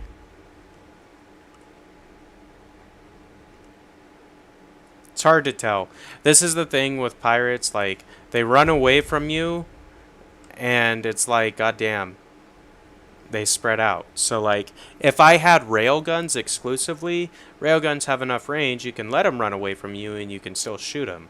Since primarily my damage is coming from Tesla turrets, however, and Tesla turrets only have, like, 2 to 3 kilometer range, we have to be pretty close, so we have to chase them down with the types of turret, or with the type of turret we're using. So pirates are really annoying because they run away. And so they spread out and you can't, and so like you end up missing like their drops is what ends up happening. And granted, you can fix that by putting in a magnet system, like that is all it really takes, because then it'll draw in the stuff for you automatically. But that's fine. We'll go over to this one. This has a lot. There's like 5 right here. Grab all that. Yummy, yummy. Ooh, cool. We got a couple railguns and some laser turrets. That is nice. All turrets. I will take that. Because although we were able to handle those pirates, they were still decently tough. Like, their turrets were probably as strong as ours. Only our shields and hull were so much more than theirs. So we were able to just, like, DPS, like, kill them before they could DPS us down. So, anyway. It's fine. We got an orange level radar. That's great. Upgrade our radar again. Turrets. Depending on which kind that is, that could be useful.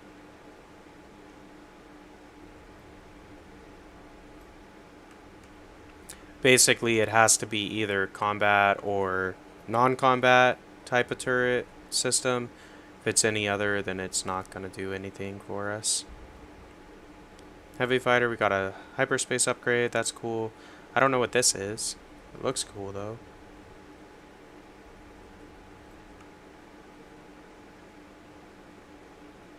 Oh!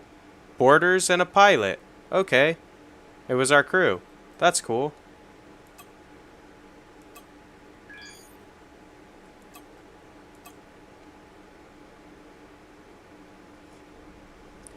Are there more? I mean, I'm happy we got... How many did we just pick back up? Like 12? Yeah, we got 12 boarders back. That is great. Because it sucks when you lose them like that and you don't even actually get aboard anything with them first. You know? I think they're in this direction. That's what that light is. Or no, that's a system. Where are they? They're below us. How far away, though?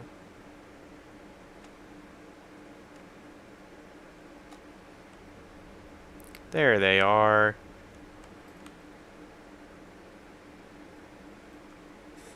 Cool.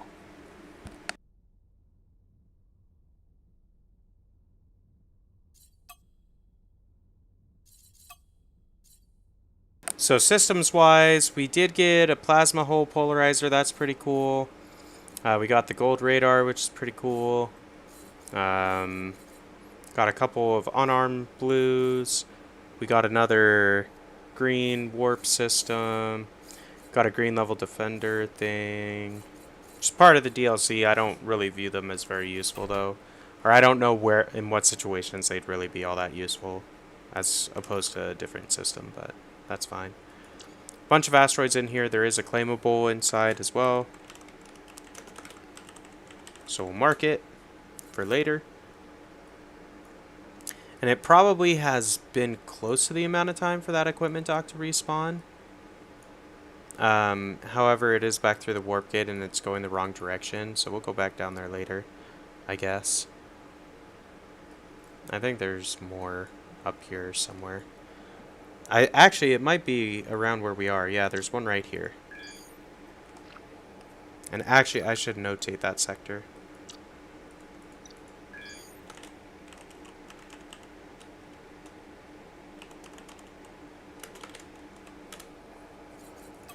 Just so you can find it, like, equipment docks are useful because of the systems that you can buy there.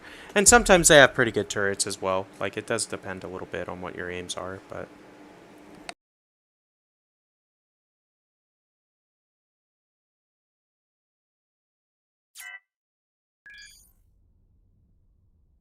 Alright, let's see what this guy has for us today. And we could also sell some of the junk systems that we have gathered, and we could probably make close to $1 million in credits, if not a little bit more. So that's viable too. I'm kind of hoping that this guy is going to have the trading system that we're looking for though, because that's really what I want. I really want a gold level trading system. It's just such a nice quality of life thing, especially for the stage that we're at where we're trying to put stations up. It's really hard investing millions of credits, and not just millions but tens of millions of credits into stations when you don't even know if what they're making is going to be purchased by the faction that's near them, because you can't see the demand. So yeah, all unarmed. They don't have the trading one, unfortunately. Bolter turret, sure, we'll buy that, why not. 3 slot, it's not over 6, so that's not very good. That's not very good. That's not very good. Not good, not good. Not very good. Yeah, okay. So that's about it on that. Trinium R miners. We could get Trinium R miners, 70% efficiency. That's actually decent. I'd prefer to wait until I find Xanian level ones, though. Just so I don't have to... Or, well, actually, it might make sense to do it with Trinium, because we don't have a lot of Xanian? Nah, that's fine. I mean, technically, Trinium can mine Xanian, I guess, but...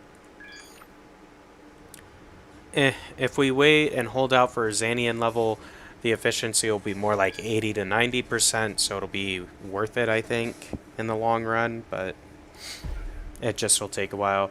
I have not been very lucky on getting what I want out of the equipment docks this time around, which kind of sucks because it does make your playthrough take longer if you can't get the systems you need in order to, you know, like, automate shit.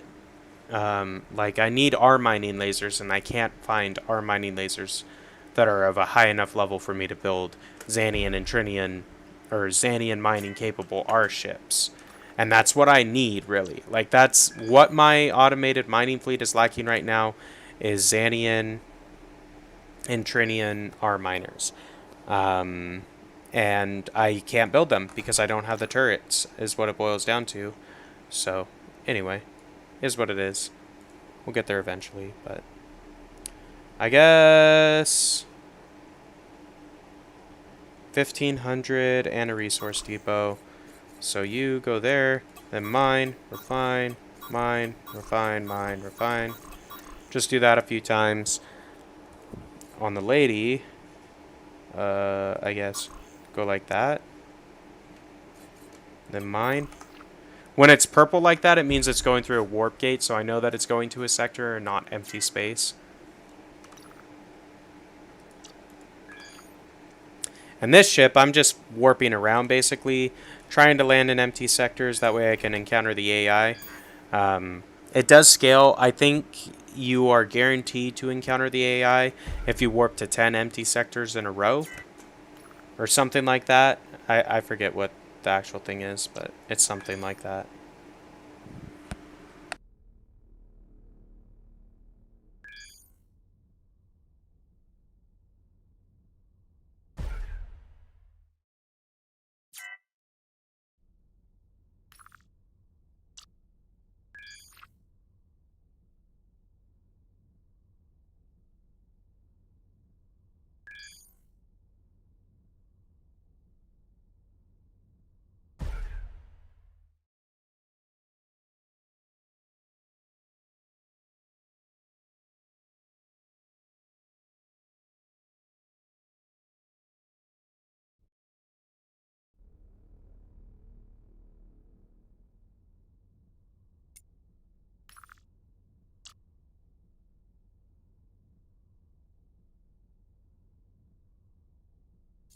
That's actually useful. We found we found a mad science satellite because there's one up here.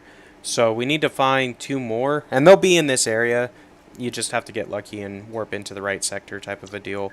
Because that is another boss we're going to have to fight in order to get all the Xsotans. That one's really easy, though. You just build a ship out of stone, and it can't do any damage to your ship, so you're fine. Or at least that's how I've always done it, but anyway. I have a template for it, so we'll just use that template most likely and call it good.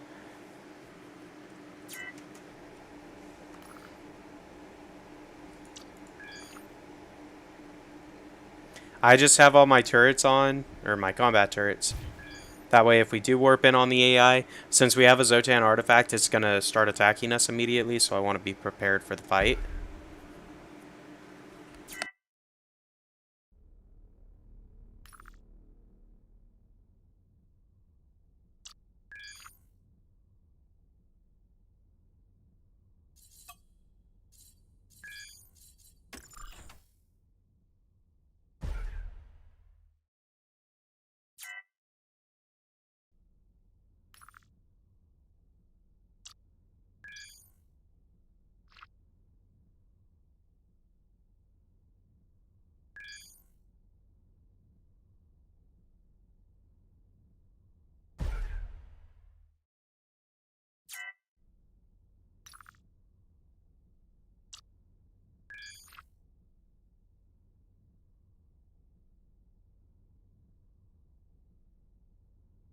And in addition, jumping around like at random like this, if you do happen to come across a pirate shipyard, even if you don't take it out right away, it is useful to know where those are because you can always come back later when you're geared up a little bit better and capture the station and use it as your own for half price. All right, on our borders, I am gonna train. Well, I don't want to use all of them. We'll do 29 more.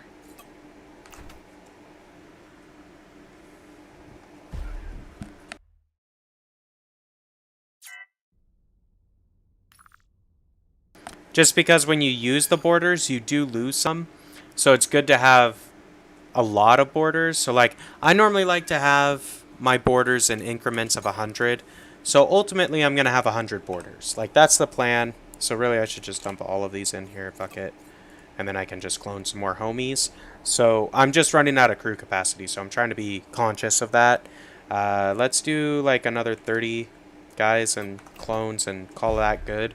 And that's probably all we're going to be able to fit as far as crew's concerned on this ship until we expand our crew quarters or build another ship and get rid of some of the excess crew that we've got stacked up here. But that'll be a while, so that's fine. Not a big deal. We're still good.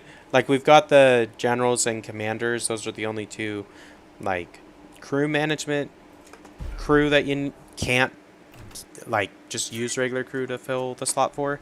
Same thing with like pilots. We have enough pilots for 4 full squadrons, I think. So that's enough, at least for now. Like, I need to do 1 more pilot as well, so we'll throw in 1 more pilot. Because it takes 12 pilots per squadron. I want to have 4 squadrons, you need 48 pilots. So I only have 47 pilots. Because the level of pilot doesn't increase how many people are actually doing the job. Unfortunately, it just increases their effectiveness at the job, I think. It's different than the other crew types. Whereas, like, an engineer or mechanic, if you have a level 3 mechanic, 1 mechanics is equal to 3 crew that were just being mechanics or whatever. So, anyway.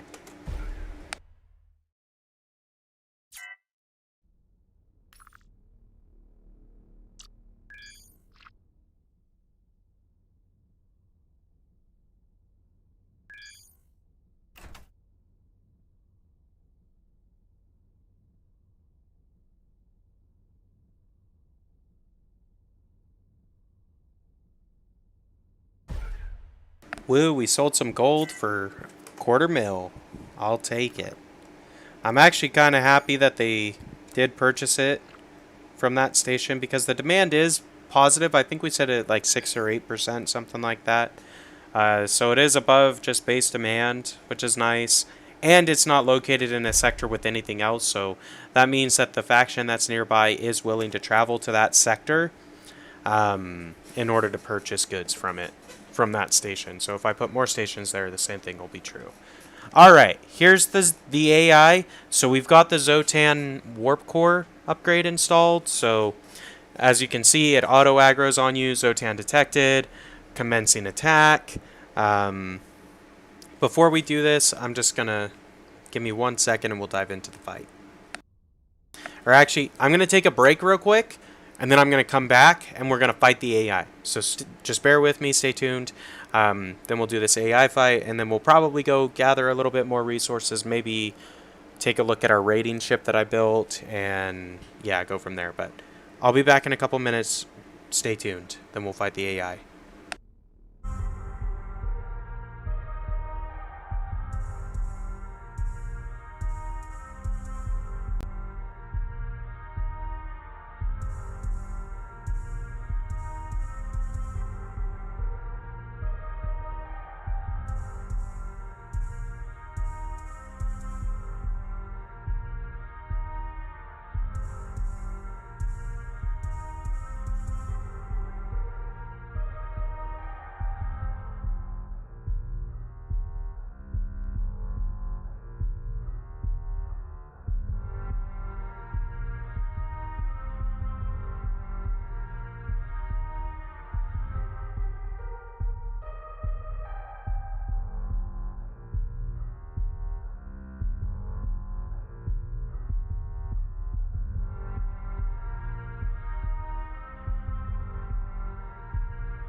Alrighty, guys, we are back. Let's go ahead and do this. Routing power from shields to weapons. Yeah, well, come at me, son.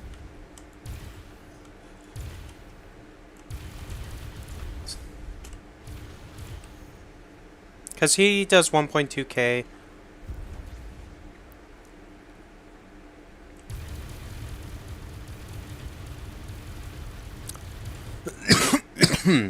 The main gimmick with him is he splits apart, so 156 we'll just call it when we started. God, I hate that. He flew like right aside us. Come on.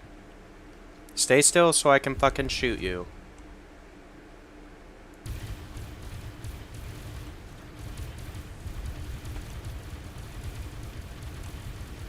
So once he takes enough damage, he'll start splitting apart.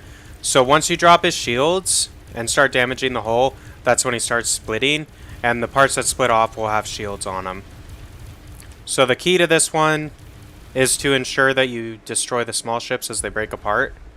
Otherwise you'll have a lot of damage on you all at once and it can get overwhelming. If you have an allied faction at this point, you can call them in and they will help you take him out. Well, we just crashed the fuck out of that. Because let's just drop him and, you know, not actually have them move, though.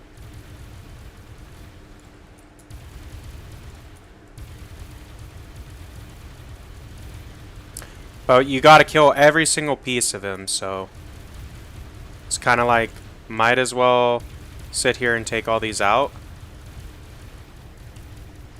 It's a shame that we smashed into him like that because he split into way smaller pieces than he would have otherwise, most likely. And they like spread out because we weren't right on top of him to destroy him. But there's another piece of him. That's a bigger chunk.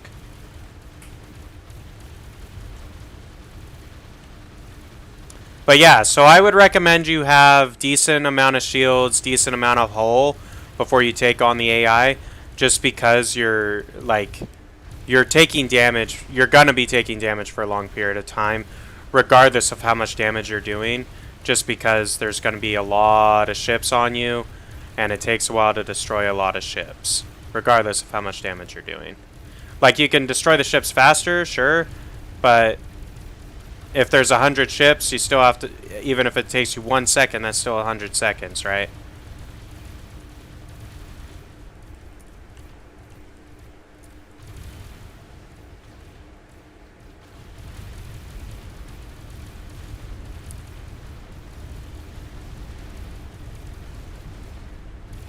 But you do get a lot of turrets and systems from this fight, so it is really good for that. But as you can see, there is a shit ton of, like, little ships in this sector now. Because we haven't been doing a very good job of destroying all those tiny ones as they come out. Mainly because I'm trying to get them all down to tiny size or smaller size. Because their Omicron does decrease.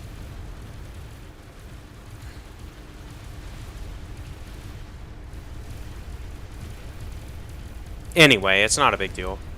And there's the AI, the main body's shields does recharge. So like, if you stop damaging it, its shields recharge, and then you have to take out all of its shields. You know what I'm saying?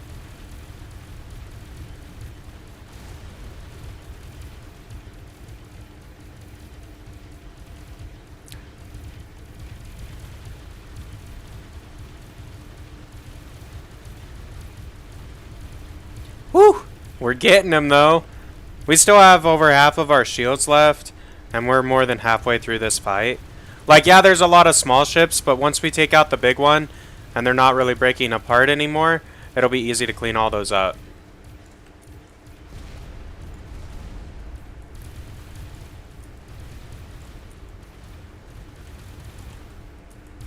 Really, it's just a matter of switching targets fast enough, because a lot of these really tiny pieces you like instantly destroy, but if you don't change targets, you're not actually hitting anything, even though there's like 20 ships right there.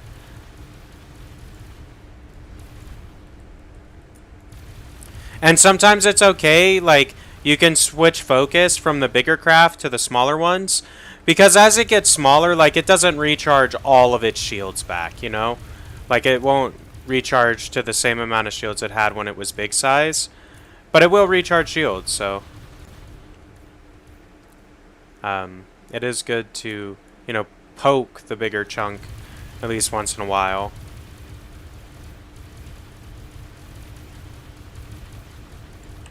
What I should do real quick is throw in our magnet system.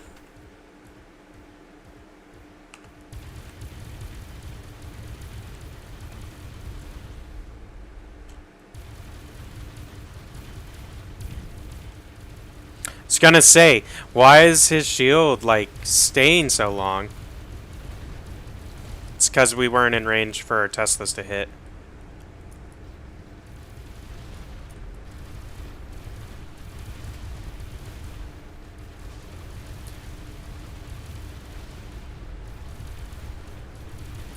But I probably will salvage this whole sector after this fight. Because even though it's Neonite and Titanium that you're getting out of this, it's still worth doing, I think. Because we'll get a shit ton of Neonite and Titanium. Like, it will make up for not having, like, super reliable iron titanium miners right now. So here's the bigger piece, I think. I think this is the main body.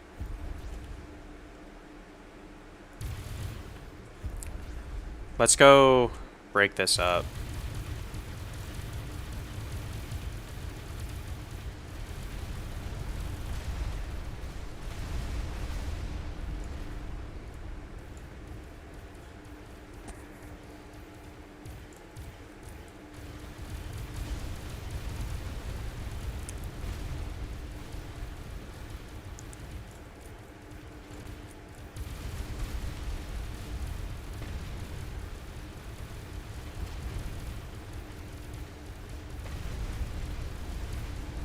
Here we go. Now we're starting to clean up. Because they do come over and attack you, like they do aggro, so you can kind of just stay stationary if you can face tank the damage. And then the fight's not that bad. Yeah, it takes a while because there's a lot of individual targets. But, it's really good if you have long-range turrets as opposed to short-range turrets. So, like, since my damage is mostly Tesla, this fight's going to take way longer than it really should for the amount of Omicron I'm pushing. And that's because I can't hit the small little flying pieces from really far away. I have to fly over to them. And then it becomes more about how maneuverable is your ship as opposed to how much damage is your ship doing. And this ship it's maneuverable, but not at tracking really fast moving objects. I don't know. Anyway, it's good enough. It just, yeah. For something like this, it's not good. Like, its maneuverability is not good enough to do this quickly. Or, like, to be able to fly up quickly to each of them, slow down really fast, and then still have the maneuverability to take them out and then chase them as they run away. Like, yeah, this ship can't do that, really. So, we're just face tanking damage, and it's fine because we still have our shields up. And if we need to take a break so our shields can recharge, all we have to do is fly away for a minute.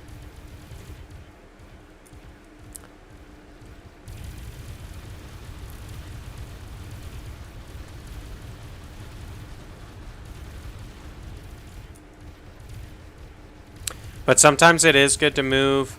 You can get a little bit closer, focus fire down some stuff. But I am going to fly out for a sec, just to let my shields recharge a little bit. So we're going to throttle for a mo. Just let the shields recharge. Then we'll turn back around and clean all this up. So as you can see, if you don't crowd control all the small ones, it can get overwhelming. Like if we would have taken out all the big chunks and the small guys right as they were breaking off, we would have been done about now, as opposed to needing to fly out to let our shields recharge. So that is something to keep in mind. Now you don't want to go too far away, but you can kind of like bounce them back and forth. So they're all about 100 meters away, or kilometers away. So if I sit here for a second, my shields will recharge a fair amount. And then I'm going to fly back to where we were, start gathering rewards, and then by the time they come back and are near me again, I will have my shields fully recovered. I'll have gathered a bunch of the loot that's dropped, and we'll be ready to take them down. Weapons are already fully charged. Granted, there is a burst of subspace signals, which is kind of scary, that we might get a Xsotan fleet in here at the same time as fighting the fucking boss, which feels a little broken. I feel like that should not be possible, but it might happen. We're definitely going to get something in here, though, because I don't think we're going to be able to clean all this up in under 10 minutes. Or before this fleet jumps in. Alright, let's go.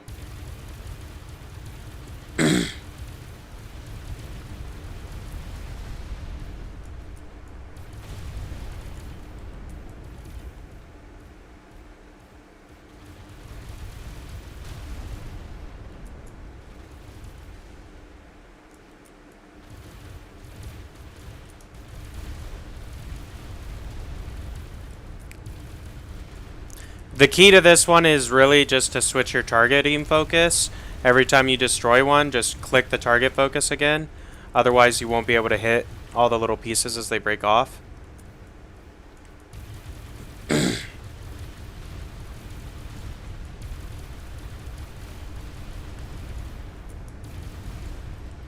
But see, like that was pretty decent targeting focus switch. And so we were able to get all the pieces.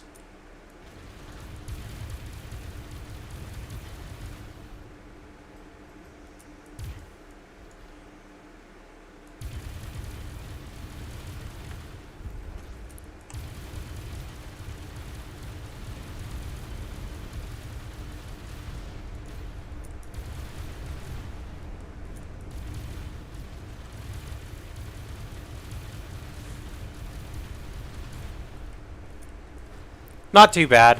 I mean, it is kind of satisfying because you do destroy a shit ton of ships during this boss fight. Granted, it's all one ship, but it feels like you're defeating a bunch of enemies because they break up.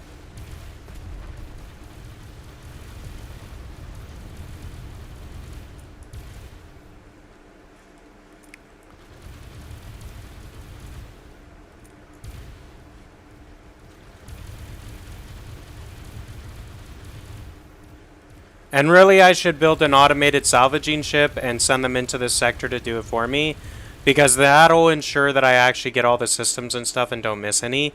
Because if you automate it, it will go through all the blocks until there is nothing left. If there's any systems, it'll pick it up, all that noise.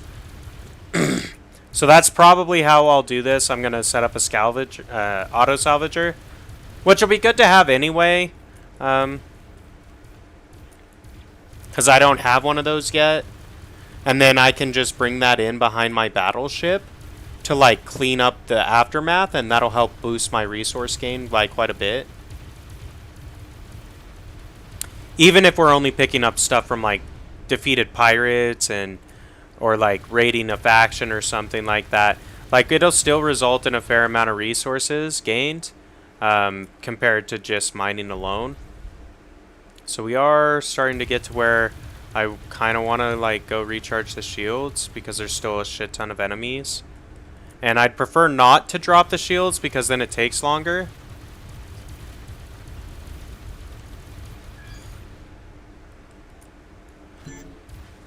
Alright. So that was Xsotans, I'm pretty sure.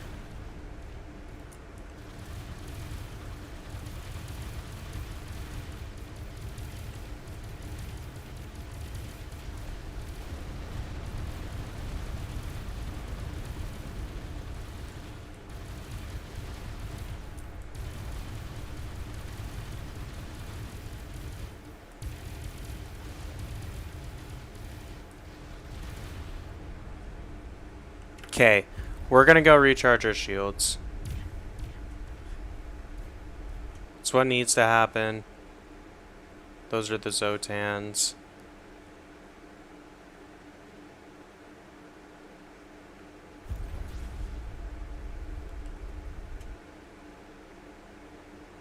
So as you can see, there's a pretty good pile of loot right there. And that's not even all the loot. Like, look at all that loot over there from the start of the fight. So this is like second stage of... First part of fight, second part of fight. And we'll have a third one for the third part of the fight. That's a Xsotan that's coming after us. Let's deal with him. Because he's a little bit more scary than the AI at this point. Because the small AI ships that are left, they only do a little bit of damage. But this guy, he's back at 1.4 Omicron. That's more than the boss did to begin with. So we'll go ahead and destroy him, then keep flying.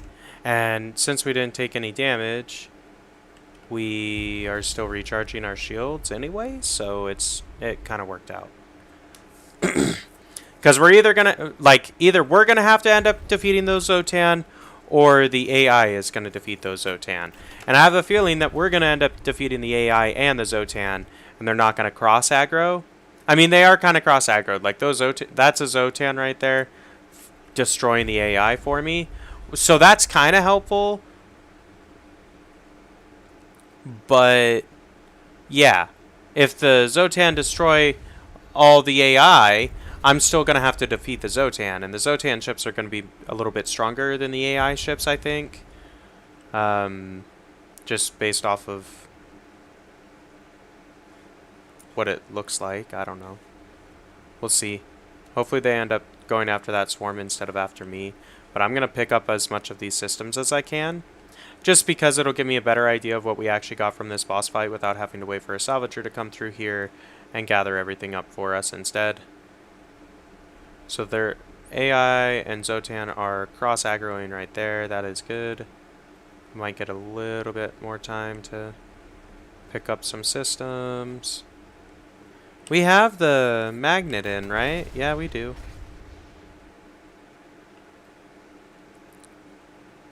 Fine, I guess. Do this. Yeah, I'm just gonna let the Xsotan fight the AI for me for a second while I gather up some of these systems, because why not? Like, use the Xsotan warping in to my benefit, and then I can gather up a lot of this loot in the meantime and not have to worry about it, so my shields can be fully charged.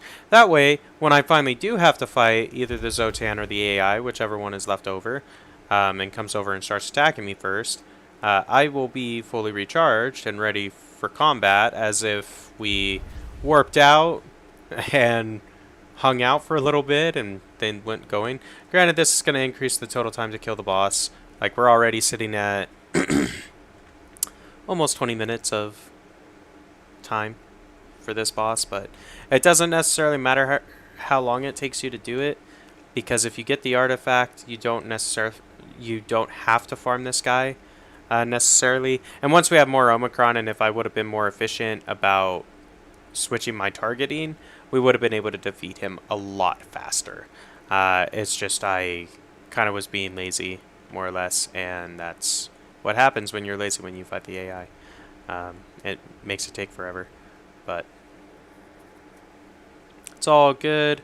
So it looks like these guys are coming over to me now. So the AI did win out against those Xsotan, in case you were wondering. I mean, the AI was built to defeat the Xsotan, so that does kind of make sense to a certain extent.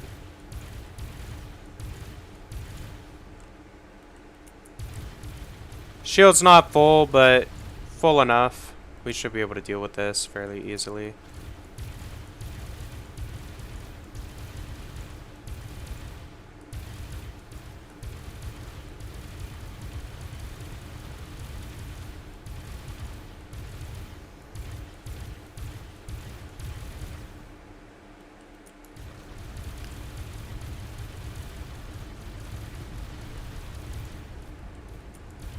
But we have gathered a shit ton of systems already, and that's what we have gathered so far is probably not even half of the total amount of systems we're going to get from defeating this guy. Because it's like almost every other chunk or every chunk drops something. So now, granted, not all of it's going to be super duper good, but even if like only 10% of it is good, that's pretty amazing, because we're probably going to get close to 100 system is my guess. It'll be something like that. And we'll be able to look at that because they'll be glowing in our inventory since they were added and haven't been looked at yet. So we'll be able to kind of get a rough estimate of what we gathered, what colors and stuff like that, and what types of turrets and those types of things. Because it does matter, because you can farm all these bosses that drop the Xsotan artifacts over and over again. So it's like, if they drop a good amount of systems and turrets and stuff like that, it means it's worth farming them even more. So like, farming the AI is a great way to get your turrets and systems and all that stuff that you're going to need for the barrier, because it's not that strong of a boss, relatively speaking, but it has the potential to drop really, really strong turrets and really, really strong systems, and like a fuck ton of them. So you have really good chances of getting something that's going to be really beneficial to your ship. Anyway, I'll take this guy out. So there's only a few pieces left. The last piece we defeat is the one that's going to drop the artifact, so just bear that in mind. If you're wondering, oh man, we've had this super spread out battle because I had to run away a few times, where's the artifact going to end up? Am I going to have to wait forever for a salvager ship to go pick up everything in order to get that, or what? No. When we go over and destroy that last little chunk over there, that'll be it. So now pirates are attacking. So we're going to have to deal with pirates as well. It's alright. It's alright. We can deal with that. I just kind of wanted to grab some of these systems before getting the Xsotan artifact. What I am going to do, though, real quick, resource depot. Just so I can warp out after, just in case these pirates are really strong, which they shouldn't be. Relative to us, they're pretty weak, or should be pretty weak, because we have Xanian, whereas they only have Neonite. But yeah, 100 Omicron, we can handle that.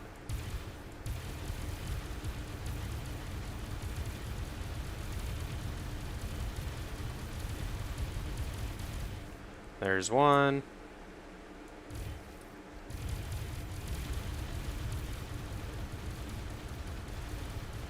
Two.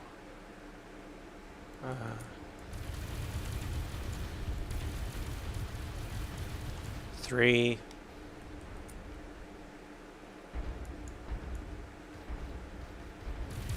4 and 5 shortly.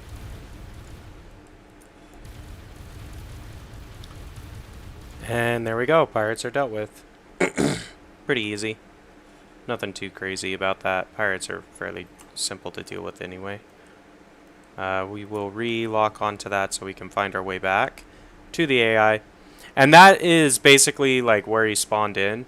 Like that's where that guy is sitting. Because we haven't attacked the main... Like that's considered the main body because it's the last piece.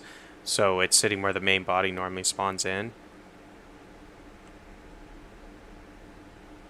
Since it hasn't been aggroed, it doesn't... It's not going to fly over to attack us. So we're going to go over. We're going to end this dude. Get our Xsotan artifact. Then we're probably going to build this fucking salvaging ship to clean up all of this mess in here. We do have Xanian R salvaging lasers, so like it'll be worth our while to do this anyway. But there you go. The purple out pops on out. And looky here. We got our Xsotan artifact number 6. Fuck yeah. Beat that AI. Took us approximately 25-ish, 30-ish minutes to do that fight. And that's because we were being inefficient. So what I'm going to do real quick, I'm going to hop into our droney boy. I'm going to warp him over here. And we're just going to found a ship real fast. Oh, actually, no, we're not going to found a ship here because there is no shipyard. I forgot about that. So I don't want a resource depot. I need a shipyard. Is there one of those around?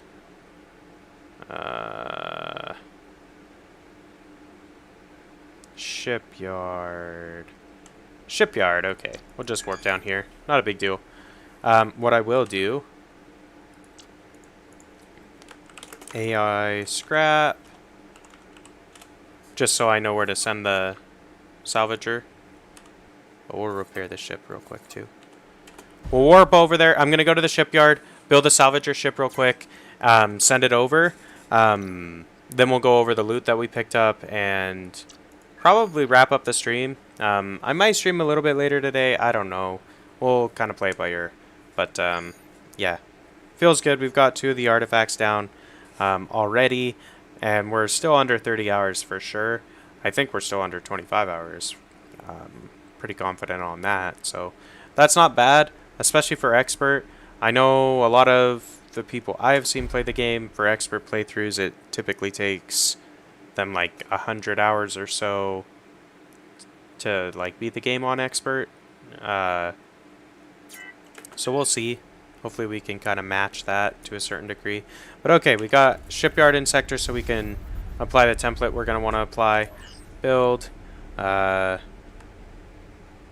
lone salvager, because I'm probably only going to have one. Templates. Now this is going to be an R salvager, so I do need one with a cargo bay. This is just my shitty template R miner.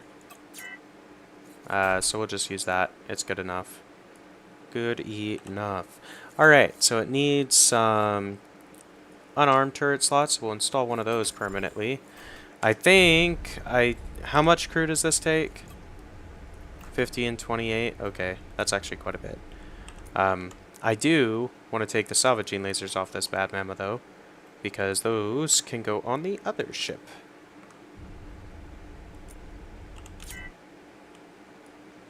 Okay, so if I go salve these guys, I'm trying not to look at everything else, but as you can see, we have a lot of glowing shit in here. 2 salvaging lasers. There are salvaging, that's enough. We don't really need more than that. If I backspace that out, 460 is probably enough, in all honesty, to keep him safe. Alright, cool. Let's fly over to a station and pick this guy up. Some crew. Real quick.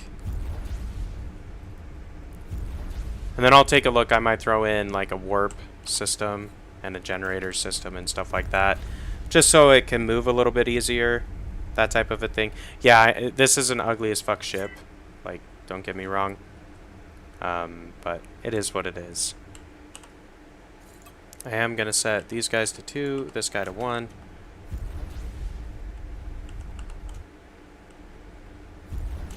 Actually, can I request? Ugh, damn it. I can't request. Shameful. What I can do is install... It doesn't really need fighter pickup, so I'll just do a green level. Oh, it doesn't have a transporter. Easy remedy.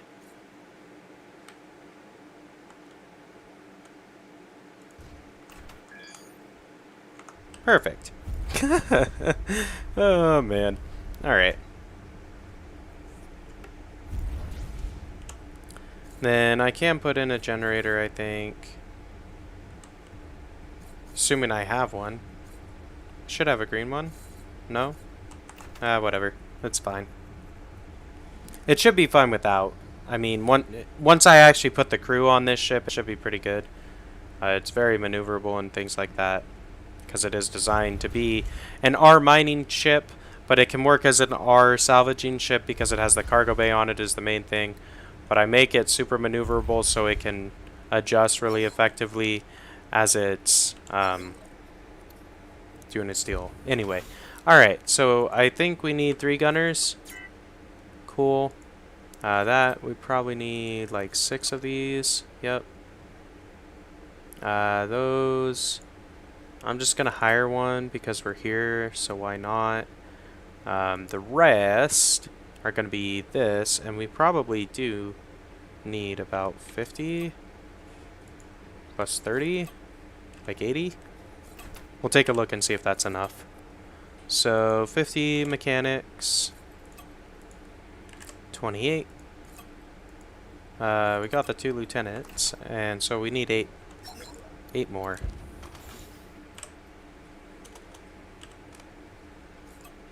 Easy enough. And yeah, I could have like trained all this beforehand on my main ship and like saved a bunch of cash doing that, but you know what? I don't really give a shit.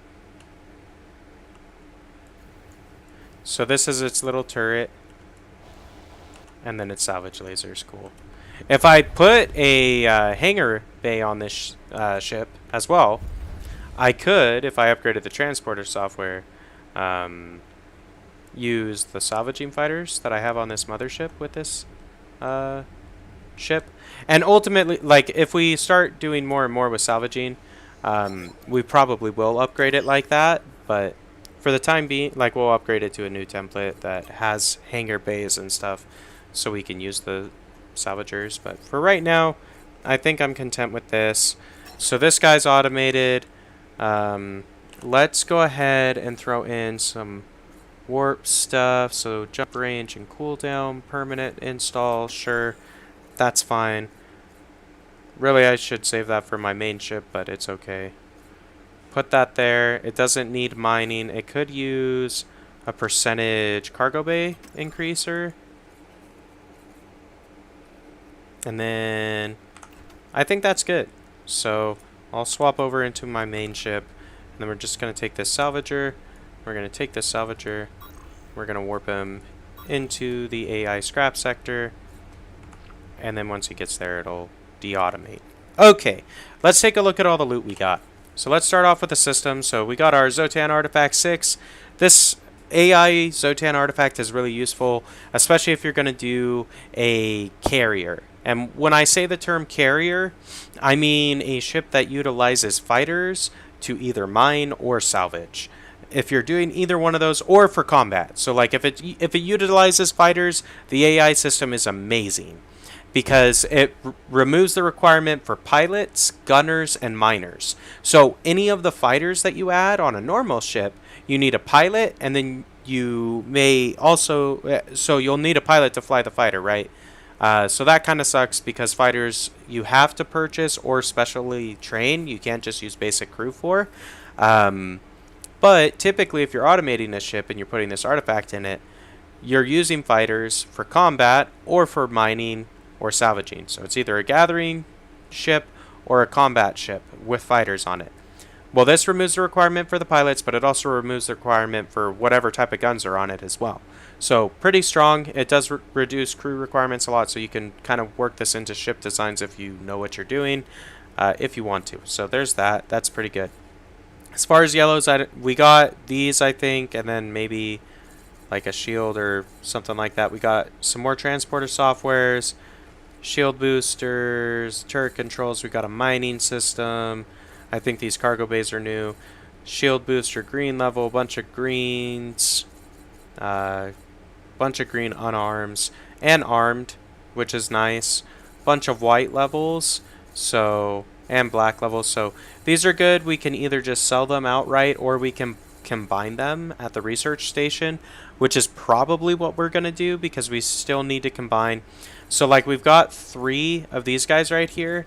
So if we take these 3 and a Xsotan, we can get, or actually, I think we need to combine these 3 into a legendary, and then we need to take these 5, and then we need to take 15 total yellows to get another 3 and get another legendary. Combine those 2 normal legendaries with a Xsotan, and then we get another Xsotan. It's a research station recipe. I forget what the exact parameters are, and I'll look it up before I actually spend any of my systems, but I know that you have to research with systems in order to get one of the artifacts, and it's not that big of a deal. You just farm the AI like 2 or 3 times and you'll have more than enough systems in order to do that at the research station, no problem. But it's something worth noting, so it is good to hold on to some of the systems that you aren't going to use, because you can always just combine them at the research station later. So all these turrets are going to be garbage for us basically at this point in the game, so I'm not going to waste my time. So this guy is in the sector, so we're going to set him to salvage. Then he is going to warp to here. He's going to refine, and he's going to go back, and he's going to do that on loop. And I have to tell him to refine, because when he's salvaging, he's going to use his salvage lasers to harvest up the hull, in addition to collecting all the systems and turrets that are left in the system. And once his cargo bay is full, he has to go refine all of that scrap in order to get the resources out and to empty out the cargo bay. So you do need to do a little bit of extra step automation with those. Not a big deal, pretty quick, so we got that done. Our stations are doing their thing. Looks like our iron and titanium ships are just having a struggle. I should really just move them or delete them. Really what I should do is should convert these two ships up here into battle carriers. That way I can raid. So if you look up here, I'm at war with this faction. I've got a raiding ship up here. It's not super duper strong, but I'm going to turn it into a battle carrier. I still need to work on the design a little bit in order to do that. But basically, this is the faction I decided to start raiding. It got me like maybe 15-20 million credits, which got me the first couple stations and stuff like that. So that's typically how I make my first 20 mil or so. But I need to come back and do a bunch of raiding. And really, I'm probably going to have to fight this faction as well. So like I'll leave this one and go over here. That way I get access to better resources that sell for more. But anyhow, I need to do that. Once I do that, it'll be good. So what I could do, since this is close to these two, I could send these two ships over to where this ship is. And I could convert these into, like, I could convert this one into a salvaging ship, just throw some salvage lasers on it, and then convert this one into another battleship, and then have two battleships that go in, clean out the sector and raid, and then send in the salvager to go clean up the mess. Or maybe have two salvagers, since we are collecting cargo that has to be unbranded and stuff. So I don't know exactly how to do that, but I could utilize it for that, and it might be a more effective use of the ships. I don't know. Hard to say, but whatever. I didn't mean to disautomate the raider. He was just patrolling the sector, which I don't think does much. I think it just has him fly around the sector, which is good enough. Like, he's definitely way stronger than any of the ships that are in that region of space, so I'm not worried about him just chilling up there. It's just something to keep in mind. But let's take a look at the turrets now, because I am interested in that. We got a lot of fucking turrets. Like, a lot of turrets. So, laser turrets. Bunch. We got plasma. Well, let's sort it by rarity. So, we got some more orange level. These are all pretty bad because they're titanium and iron. Or they're fighter turrets, which are fucking trash. We got a fair amount of yellows. Point defense, we got a lot of these plasma turrets now, so these we could maybe research or turn in at a research station or something.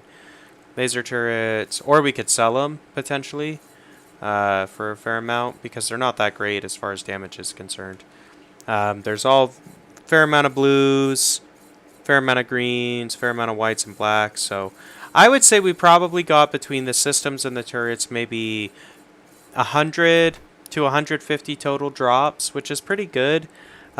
Most of those drops being green or blue level, with a decent proportion being yellow. So I'd say about 20% of the drops were yellow, 40% were, or well, I would say 60% of the drops were either green or blue, 20% were yellow, and then the remaining percentage were mixed between white, black, and orange, with orange being the smallest percentage of all of those and white being the largest.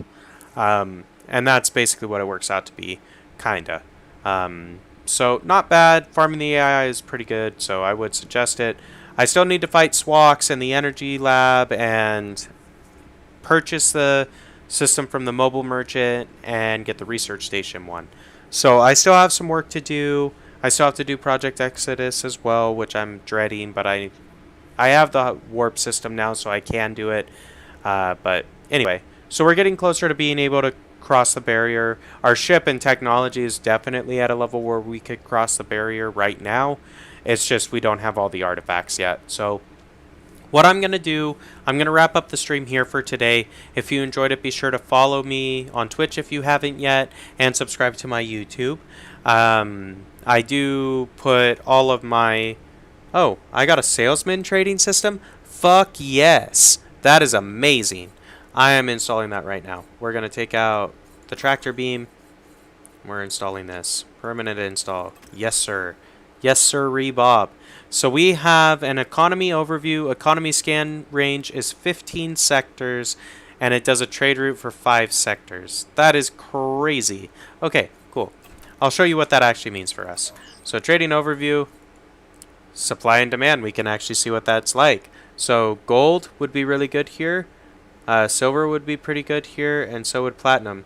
So if we could put, like, if we dropped our gold and platinum mine in this sector, we'd be able to raise the demand to like 15%, or the base price by 15%, because there's really high demand for those resources here. So the docking mechanism combined with that kind of station is really useful for that. And then you also have like your standard trade route detection, but it's for 5 sectors, which is pretty good. So you can kind of like, you find 5 sectors with a lot of good stuff, which I actually have kind of marked down here. 5 sectors that seem to be pretty good. So like this region, if I go to this sector, this sector, this sector, this sector, and then one other random sector, I'll probably have a pretty good trade route out of it, because these 3 sectors... So these are fighter factories and like oh, these are turret stuff. Okay. If I go to this sector, I think there are like accelerator factories and stuff though that I have marked. So down here is an accelerator factory. Right here. There's one around. I forget where it's at. It's marked on the map though. But wherever that is, you post up there and just kind of warp around and find some good trade routes. Since you have 5 sectors, you just go in a circle of 5 sectors and you get trade routes. It's good. Anyway, I'm pretty stoked. I've enjoyed streaming today. In the next stream, we'll probably come back after I've gathered most of the other artifacts. I probably will show off the SWAX boss fight, as well as the Mobile Energy Lab boss fight, or the Mad Science Lab boss fight, whatever the fuck you want to call it. Either one or both. So I'll probably show that. I might show some more raiding and station building and stuff like that as we progress with the playthrough in the next stream. But I will be doing Project Exodus off stream, and I'll probably do some just general grinding on this save in order to gather some more resources and stuff before the next stream. So just bear that in mind. When we come back next time, I'll have more stuff. Anyway, guys, I've enjoyed it. Hope you have too. And until next time.